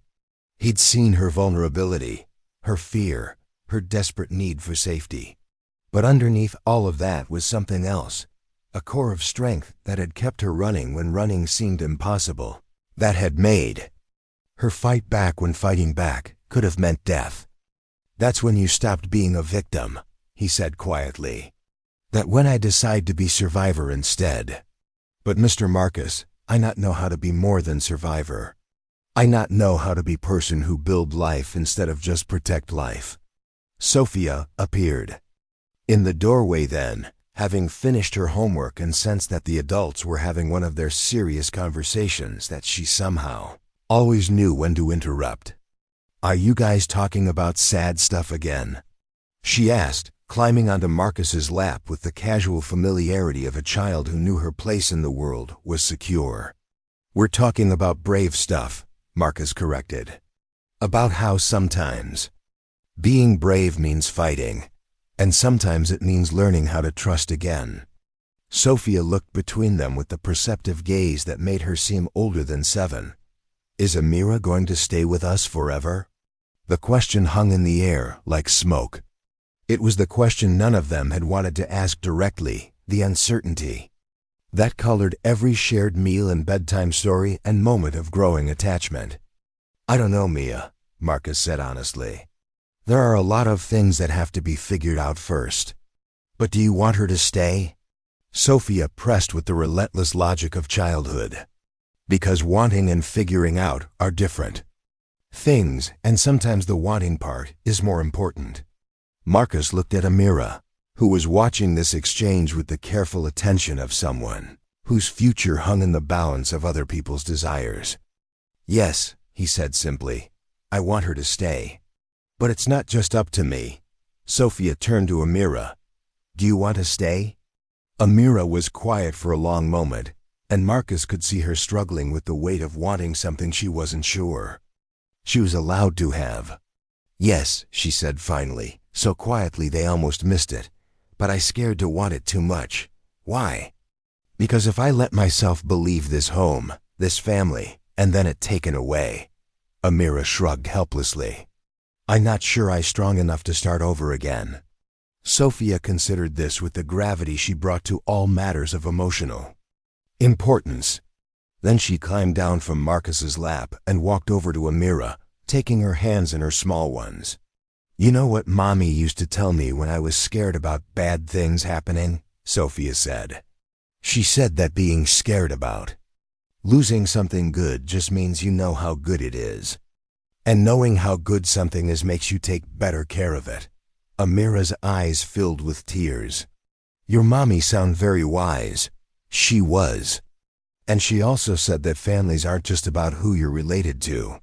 They're about who shows up for you when things are hard, who celebrates with you when things are good, and who loves you even when you're grumpy or scared or making mistakes. Sophia looked back at Marcus. Right, Daddy. Marcus felt his throat tighten with emotion. Right, Mia. So, Sophia said, turning back to Amira with the confident air of someone who had just solved a complex problem. You're already our family. All the paperwork and stuff is just making it official. That night, after Sophia had gone to bed with a story about a princess who saved herself, and then saved her kingdom, Marcus and Amira sat in the living room working through more of the endless forms that seem to follow trauma survivors through every stage of recovery. Sophia, make it sound simple, Amira said, filling out yet another questionnaire about her educational background and future goals. Sometimes the most complicated things are actually simple at their core, Marcus replied. We choose to love each other. We choose to protect each other. We choose to build something together that's stronger than what any of us could build alone. Amira set down her pen and looked around the living room, at Sophia's artwork covering the walls, at the family photos that were slowly beginning to include her, at the evidence of a life that had space for her dreams and fears, and all the messy complexity of healing. Mr. Marcus, she said, when I first come here, I think you saved my life. But now I understand that not exactly what happened. What do you think happened? I think you give me chance to save my own life.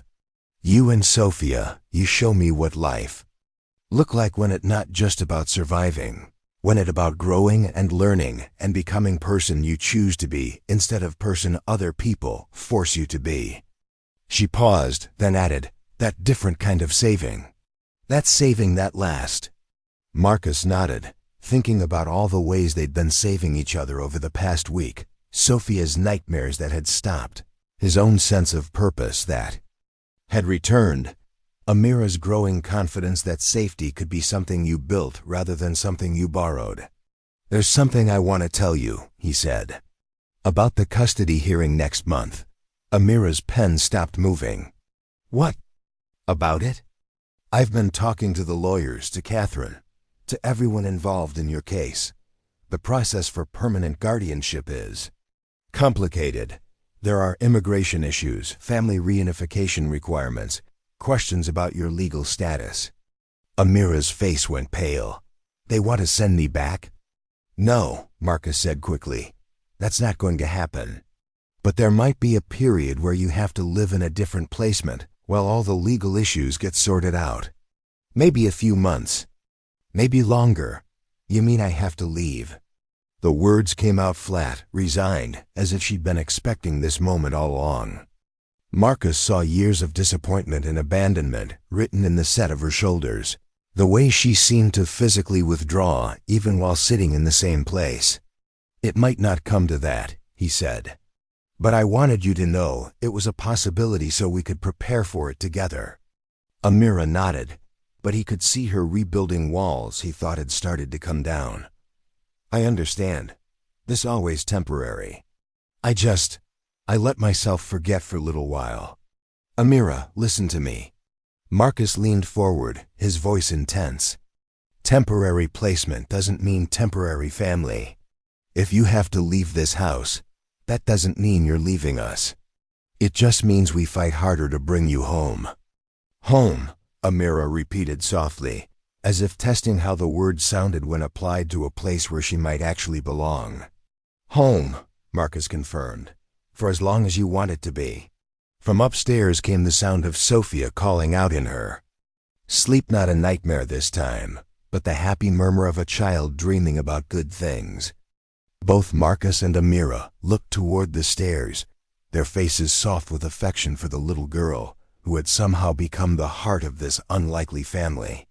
"She's going to be heartbroken if I have to go," Amira said. "She's going to be heartbroken if you give up," Marcus replied.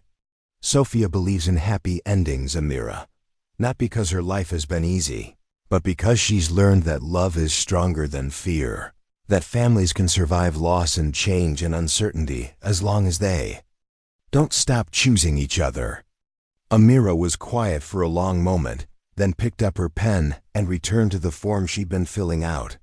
Under future goals, she wrote carefully, "To become the kind of person who helps other girls learn they are worthy of safety, love, and dreams. To build a life that honors the courage of everyone who helped me survive.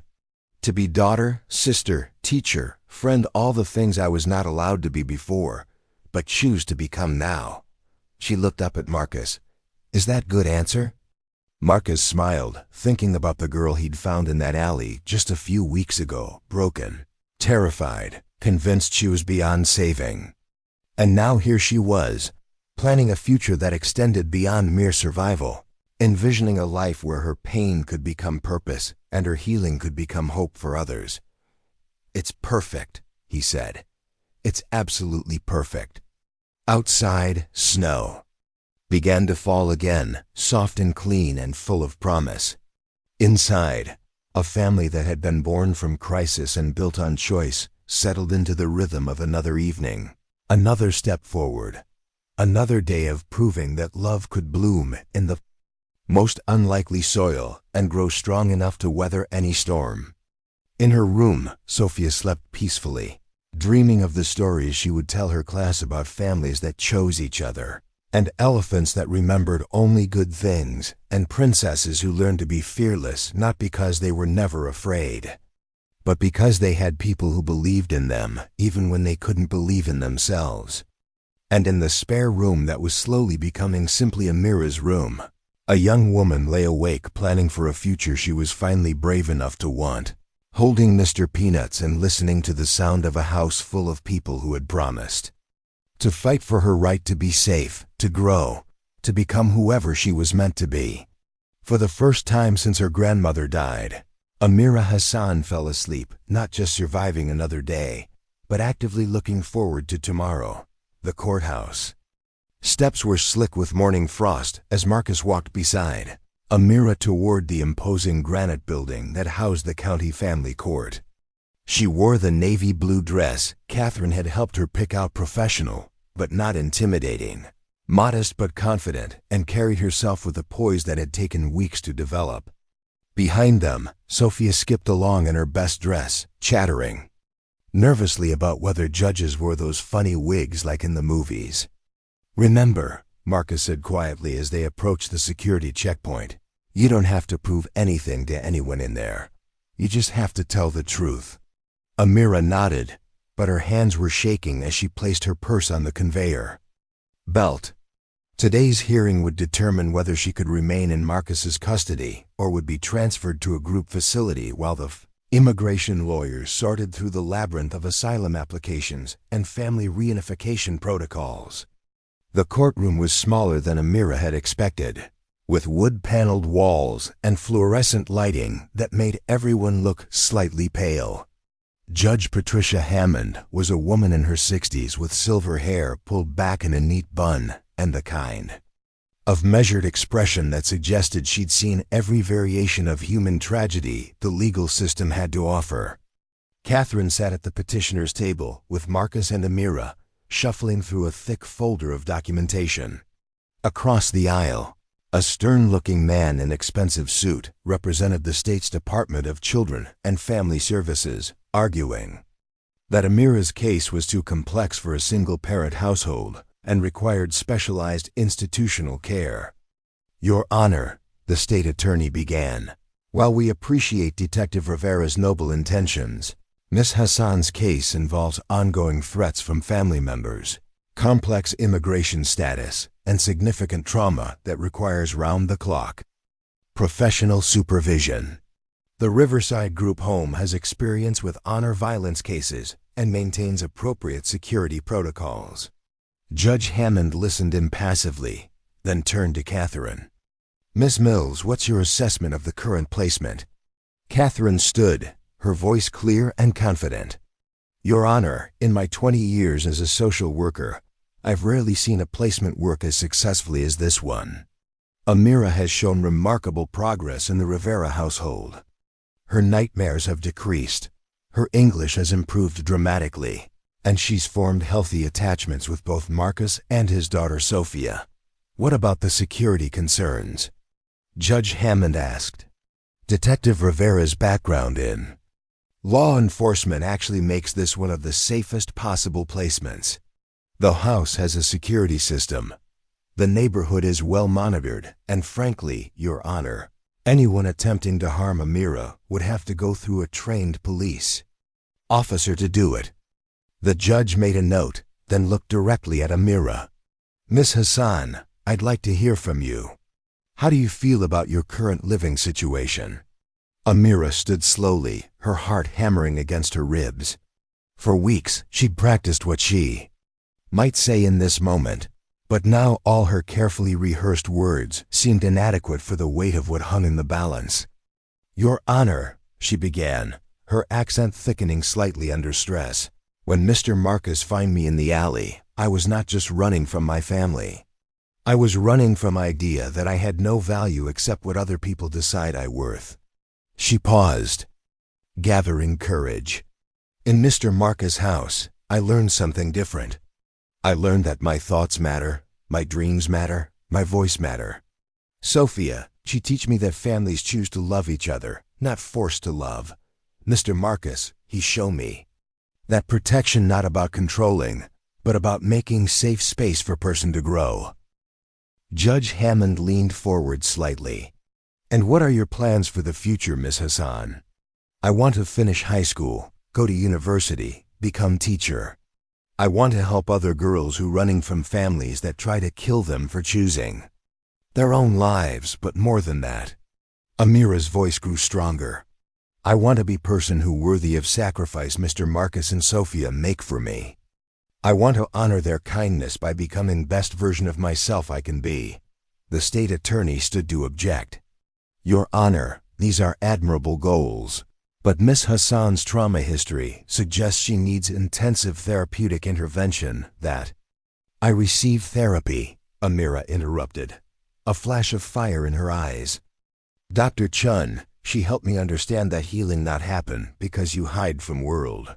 Healing happen because you have safe place to practice being strong. Judge Hammond studied Amira for a long moment, then made another note. I'm going to call a brief recess to review the documentation.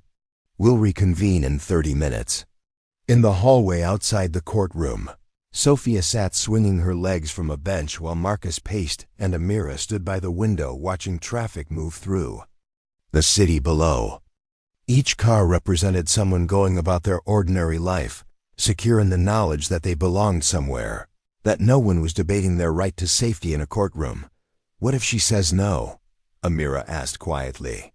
Then we appeal. Marcus said immediately. And if that doesn't work, we find another way. Amira, you're not going anywhere you don't want to go.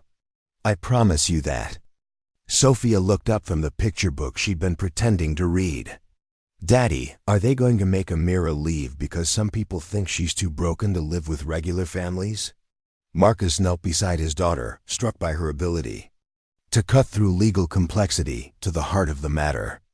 They think she needs more help than we can give her. But that's stupid, Sophia said with 7-year-old bluntness. She doesn't need fixing, she just needs people who love her while she fixes herself. That's totally different. From her spot by the window, Amira smiled for the first time that morning. Sophia understand better than lawyers. When they returned to the courtroom, Judge Hammond's expression was unreadable as she shuffled through the papers before her. The silence stretched until it felt like physical weight pressing down on everyone present. This is an unusual case. The judge began. Miss Hassan, you've been through extraordinary trauma, and the state has a responsibility to ensure you receive appropriate care. However, after reviewing the documentation and hearing testimony today, I'm convinced that appropriate care doesn't always mean institutional care. Amira's hands gripped the edge of the table. Detective Rivera has demonstrated exceptional commitment to Miss Hassan's well-being, and his background uniquely qualifies him to provide both emotional support and physical security. More importantly, Miss Hassan herself has articulated a clear vision for her future and appears to be thriving in her current environment. Judge Hammond looked directly at Amira. Therefore, I'm granting temporary custody to Detective Rivera for an additional 6 months, with the understanding that this arrangement will be reviewed again as your immigration status is resolved. The sound that escaped Amira's throat was broke. Half sob, half laugh. Sophia jumped up and clapped, earning a gentle rebuke from the bailiff. Marcus felt his shoulders drop as tension he'd been carrying for weeks finally released. However, Judge Hammond continued, this custody is contingent on continued therapy, regular check-ins with Miss Mills, and Miss Hassan's enrollment in an appropriate educational program. Thank you, Your Honor, Catherine said. We'll ensure all conditions are met. As they gathered their papers and prepared to leave, the state attorney approached Marcus. Detective, I hope you understand our position wasn't personal. We see a lot of placements that start well and fall apart when the reality of trauma recovery sets in. Marcus shook the man's hand. I understand, but this isn't going to fall apart. Outside the courthouse, Sophia was practically bouncing with excitement. Can we celebrate? Can we get ice cream? Can we call Mrs. Chun and tell her Amira gets to stay? Yes to all of the above, Marcus said, lifting his daughter onto his shoulders. But first, I think Amira needs a minute to process. What just happened? Amira stood on the courthouse steps, looking up at the building where strangers had just decided she was worth investing in, worth believing in, worth the risk that love always represented. For so long, her future had been determined by other people's fears and prejudices and need for control. Today, for the first time, her future had been shaped by other people's faith in her potential. I cannot believe it real, she said softly. It's real, Marcus assured her. You're home, Amira, for as long as you want to be. 3 weeks later, Amira walked through the doors of Lincoln High School for her first day as an officially enrolled student. Marcus had offered to come with her, but she'd declined, knowing that this was something she needed to do independently. The hallways were chaos, teenagers slamming lockers, rushing to class, shouting conversations across crowded corridors. Amira had never seen so many young people in one place, never experienced the particular energy of American adolescence in full swing. Her first period was English literature with Mrs. Patterson, a middle-aged woman with kind eyes who'd been briefed on Amira's situation by the school counselor. When Amira introduced herself to the class, explaining that she was from Syria and still learning American customs, she braced herself for the stares and whispers she'd grown accustomed to. Instead, a girl named Maya raised her hand. My family's from Lebanon. If you need help with anything, I can show you around. A boy named James added, my mom works with refugee families. She says people who come here are usually the bravest ones in their whole country. By lunchtime, Amira found herself sitting at a table with Maya, James, and 3 other students who seemed genuinely interested in her story rather than threatened by her differences. They asked careful questions about Syria, about what it was like to learn English as a second language, about whether American food was as weird as everyone said it was. So you live with a police officer? Asked Sarah, a girl with bright purple hair and paint under her fingernails. That's actually really cool, like having a personal bodyguard. He not bodyguard, Amira said, smiling. He father. Different thing entirely. That afternoon, she walked into Marcus's house, their house, to find Sophia at the kitchen table struggling with math homework and Marcus attempting to cook dinner without setting anything on fire. "How was school?" Sophia asked immediately, abandoning her multiplication tables. "Good," Amira said, and realized she meant it. Strange, but good. Many students very kind. "Did anyone ask you weird questions about being from a different country?" Sophia asked with the protective instinct she'd developed for Amira. "Some questions, but not mean questions. Curious questions. Like they want to understand, not judge." Marcus looked up from the stove where he was stirring something that might have been pasta sauce. "Any problems? Anyone make you uncomfortable?" "No problems," Amira assured him. "Actually, I think I make friends. Girl named Maya, her family from Lebanon. She understand about being between two cultures." "That's wonderful," Marcus said, and Amira could hear the relief in his voice. He'd been worried about her transition to public school, concerned that teenagers would be less accepting than adults had been. That evening, while Sophia practiced piano and Marcus graded reports for work, Amira sat at the kitchen table working on her first English assignment, a personal essay about overcoming challenges. She stared at the blank page for a long time, overwhelmed by the magnitude of trying to condense her experience into 5 paragraphs. Finally, she began to write. "6 months ago, I believed that courage meant running away from the people who wanted to hurt me. I thought survival was the highest goal I could achieve, and safety was something that existed only in hiding. Today, I understand that real courage is not about running from your past, but about refusing to let your past define your future.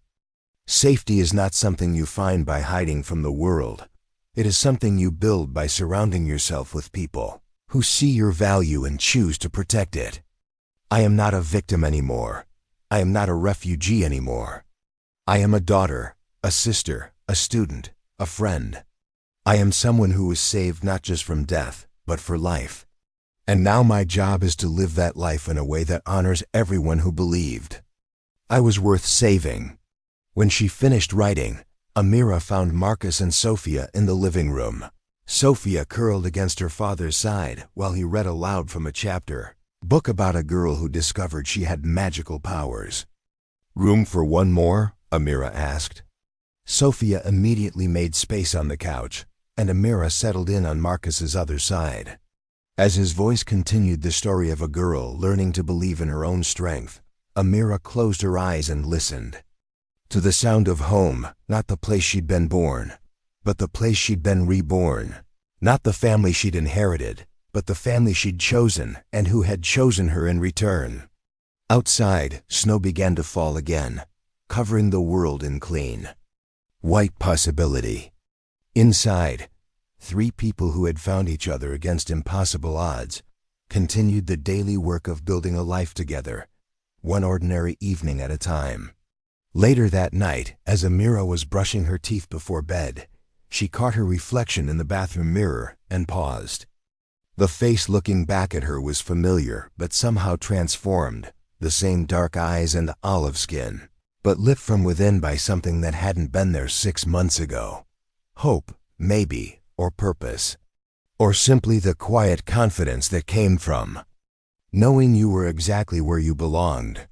In her room, she found Mr. Peanuts waiting on her pillow alongside a note in quotum, Sophia's careful handwriting, "For the bravest person I know. Love, your sister Sophia." Amira pressed the note against her chest and smiled. Tomorrow would bring new challenges, more school, more therapy sessions, more legal meetings as they worked through the immigration maze. But tonight she was simply a teenage girl in a warm house with people who loved her, holding a stuffed elephant and feeling grateful for every breath she got to take in freedom. For the first time in her life, Amira Hassan was not just surviving, she was thriving. And the girl who had once run barefoot through dark alleys, bleeding and terrified, was finally ready to become the fearless woman she'd always been meant to be. 2 years later, The graduation cap felt strange on Amira's head as she stood in the mirror of what had once been the spare room, but was now simply her bedroom. The walls were covered with certificates from honor roll achievements, photos from school events, and a scholarship letter from the state university that had arrived 3 weeks earlier with a full ride for her education degree. Sophia, now 9 and even more opinionated than before, sat cross-legged on the bed critiquing Amira's appearance with the authority of someone who considered herself an expert on important occasions. "You need more lipstick," Sophia declared. "This is graduation, not church. You're supposed to look glamorous." "Glamorous is not really my style," Amira laughed, adjusting the cap one more time.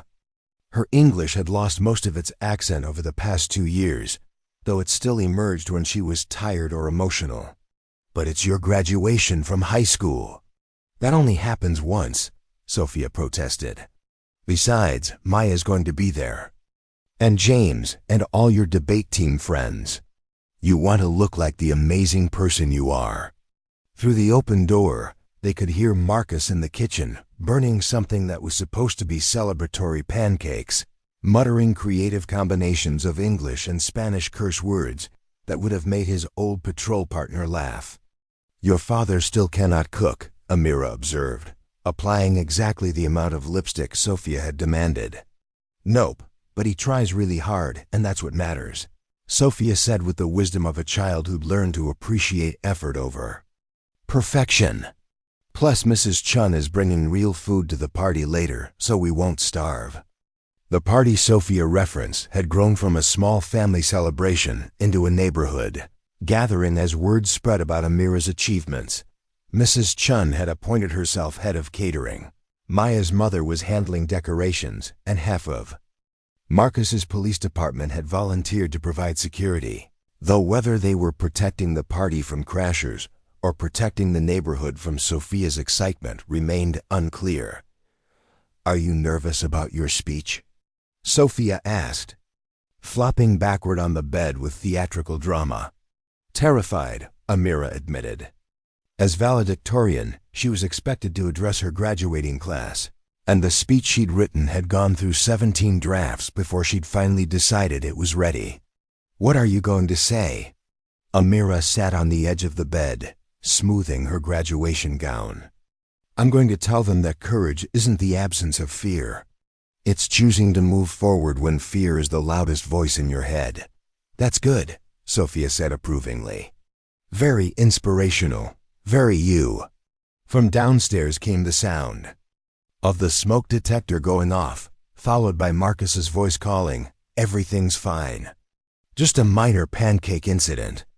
Both girls laughed, and Amira felt the familiar warmth that had become her baseline emotional state, the deep contentment of belonging somewhere, of being valued not for who she could become, but for who she already was. An hour later, the auditorium at Lincoln High School was packed with families celebrating their children's transition from adolescence to whatever came next. Amira sat in the front row with her fellow honor students, scanning the crowd until she found Marcus and Sophia in the third row center. Marcus wore his best suit and the slightly overwhelmed expression of a parent watching his child achieve something he'd only dared hope for in quiet moments. Sophia held a sign that read, "That's my sister Amira," in glittery purple letters that could probably be seen from space. When Principal Rodriguez called her name for the valedictorian address, Amira walked to the podium with steady steps, her speech notes tucked safely in her pocket, though she'd memorized every word weeks ago. "Fellow graduates, families, faculty," she began, her voice carrying clearly through the auditorium. 2 years ago, I stood in a courtroom where strangers debated whether I was worth the risk of believing in. Today, I stand before you as proof that investment in a young person's potential is never wasted. She paused, finding Marcus's face in the crowd. He was sitting forward slightly, his eyes bright with pride and something that looked suspiciously like unshed tears. "I came to this country running from people who believed that my dreams were dangerous, that my voice was a threat, that my future should be decided by their fears rather than my hopes. I was saved not by a system or an institution, but by individuals who chose to see possibility where others saw only problems. Her voice grew stronger as she continued. But rescue is only the beginning of the story. Real transformation happens when you stop running from your past and start running toward your future. It happens when you realize that your scars are not evidence of your weakness, but proof of your strength. The auditorium was completely silent. Even the usual rustling of programs and shifting in seats had stopped. To my fellow graduates who came here from other countries, who speak English as a second or third language, who sometimes feel caught between the culture of your birth and the culture of your choice, you belong here. Your perspective makes this country stronger. Your struggles make you wiser. Your success proves that American dreams are big enough for everyone brave enough to pursue them. She looked directly at Sophia, who was trying very hard not to bounce in her seat with excitement. To my classmates who were born here but sometimes feel like outsiders for other reasons, because of your family situation, your economic status, your learning differences, your sexual orientation, your mental health struggles, you belong here too. Your journey to this moment may have been different from others, but your presence enriches all of us. Amira's voice softened as she approached the conclusion. I want to leave you with this thought. Courage is not the absence of fear. Courage is the decision to let love be louder than fear, to let hope be stronger than hurt, to let your dreams be bigger than the voices that tell you they're impossible. She paused, then smiled. 2 years ago, I was a girl running for her life. Today, I am a young woman running toward her future. And the difference between those two kinds of running is the presence of people who believed I was worth saving, worth supporting, worth celebrating. The applause started slowly, then built into something thunderous. Amira caught sight of Maya wiping her eyes, of James giving her a thumbs up, of her debate coach dabbing at her face with a tissue. But her focus kept returning to row 3, where Marcus was clapping with the fierce pride of a father and Sophia was jumping up and down while still trying to hold her sign steady.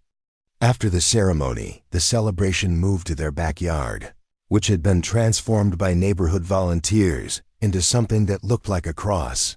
Between a graduation party and a small festival, Mrs. Chun had outdone herself with a buffet that represented cuisines from half a dozen countries. Maya's artistic mother had created a banner that read, "Congratulations, Amira," in English and Arabic, and Sophia had appointed herself official photographer, documenting every conversation and plate of food with the thoroughness of a war correspondent. Dr. Chen, Amira's therapist, arrived with her husband and teenage son, carrying a gift wrapped in paper covered with tiny graduation caps. "I'm so proud of you," she said, hugging Amira tightly. "When I first met you, you could barely imagine surviving another week. Now look at you, valedictorian, full scholarship, ready to change the world." "I had good help," Amira replied, gesturing around the yard full of people who had contributed to her transformation in ways both large and small. Catherine Mills, the social worker who had advocated for Amira's placement with Marcus, stood near the food table catching up with Marcus about the legal steps that had finally resulted in Amira's official adoption 6 months earlier. "I have to ask," Catherine said, "do you ever regret taking the risk? The past 2 years haven't been easy. The nightmares, the therapy appointments, the immigration lawyers, the family court appearances."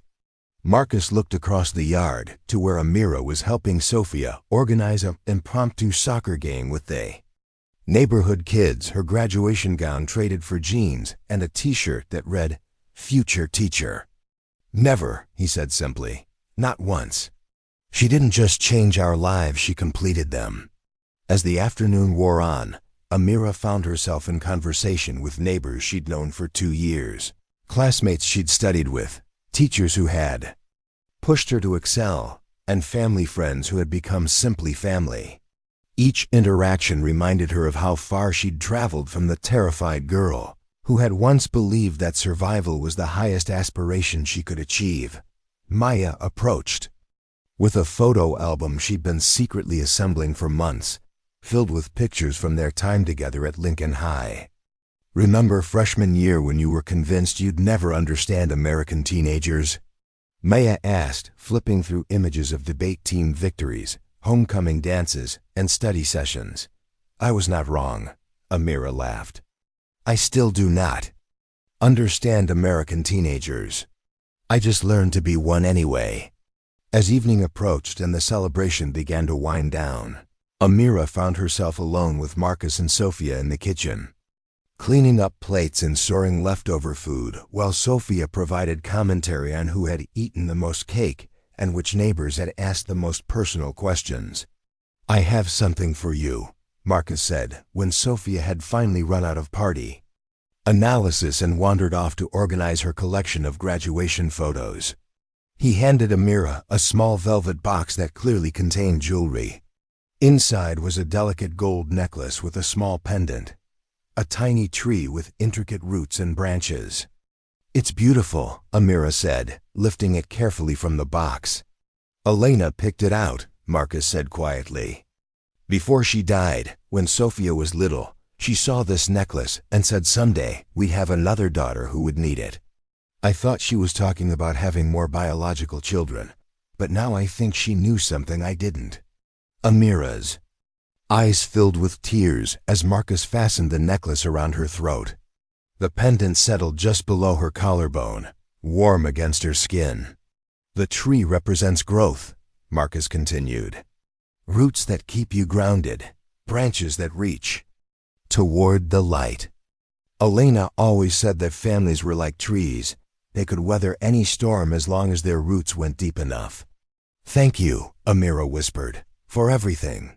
For seeing me when I could not see myself. For believing in my future when I could not imagine having one. For teaching me that families are made by choice, not just by blood." Sophia reappeared in the kitchen doorway, drawn by the emotional tone of the conversation, with her unerring instinct for important moments. "Are you guys having a feelings talk without me?" she demanded with mock indignation. "Come here, Mia," Marcus said, opening his arms to include both his daughters in a hug that felt like coming home. Later that evening, after Sophia had gone to bed and Marcus had retreated to his study to finish some paperwork, Amira sat on the front porch swing, watching the neighborhood settle into nighttime quiet. The graduation cap and gown hung on the porch railing, symbols of an ending that was also a beginning. Mrs. Chun appeared from her house next door, carrying 2 cups of tea and settling beside Amira on the swing with the comfortable familiarity of someone who had been part of their extended family from the beginning. "Penny for your thoughts," the older woman said, offering one of the cups. "I was thinking about circles," Amira replied, accepting the tea gratefully. "How life sometimes brings you back to where you started, but you arrive as a different person." "How so?" "When I first came here, I was running from people who wanted to control my future. Now I'm about to leave for university, but this time I'm running toward something I chose for myself." "Same action, completely different meaning." Mrs. Chun nodded slowly. "And what are you running toward?" Amira smiled, thinking about the education courses she'd registered for, the student teaching opportunities she'd researched, the long-term plan she'd developed for working with refugee children who needed someone to show them that American dreams were achievable. "I want to teach middle school," she said. "Specifically, I want to work with immigrant kids who are trying to figure out how to belong in 2 cultures at once. I want to be for them what so many people were for me, proof that you can honor where you come from while still choosing where you're going." "That's beautiful work," Mrs. Chun said. "Important work." They sat in comfortable silence for a while, the swing moving gently back and forth as the last light faded from the western sky. Somewhere in the distance, a dog barked and a car door slammed, and the ordinary sounds of suburban evening continued their familiar rhythm. "Mrs. Chun," Amira said suddenly. "Can I tell you something I never told anyone else?" "Of course, dear."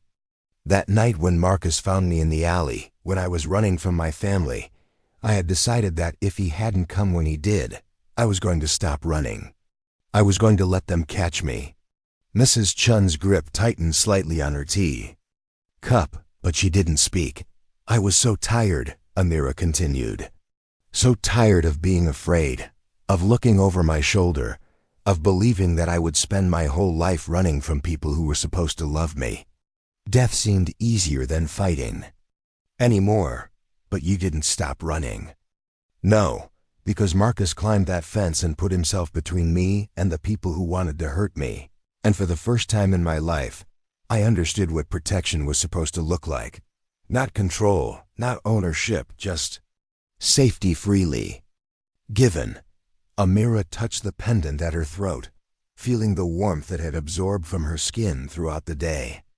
"That night changed everything, but not just because I was rescued. It changed everything because I learned that there were people in the world who would fight for strangers, who would open their homes to someone they didn't know, who would choose love over fear even when love was inconvenient and expensive and complicated."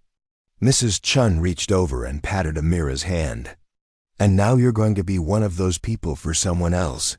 "I hope so," Amira said. "I hope I can give back, even a fraction of what I received." Inside the house, she could hear Marcus moving around, probably making his final check of doors and windows before bed, a nightly ritual that had once seemed excessive to Amira but now felt like one more expression of the care that had surrounded her since the moment she'd become part of this family. "I should go in," Amira said, standing and collecting the teacups. "Early morning tomorrow, Sophia wants to help me pack for college, which means I'll spend 3 hours explaining why I can't take every stuffed animal she's ever given me." Mrs. Chun laughed. "That child's going to miss you terribly." "I'll only be 2 hours away," Amira replied. "And I'll be back every weekend that Marcus will let me. This is home now.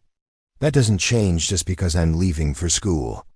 As she prepared for bed that night, Amira stood once more in front of her bedroom mirror, but this time she wasn't checking her appearance.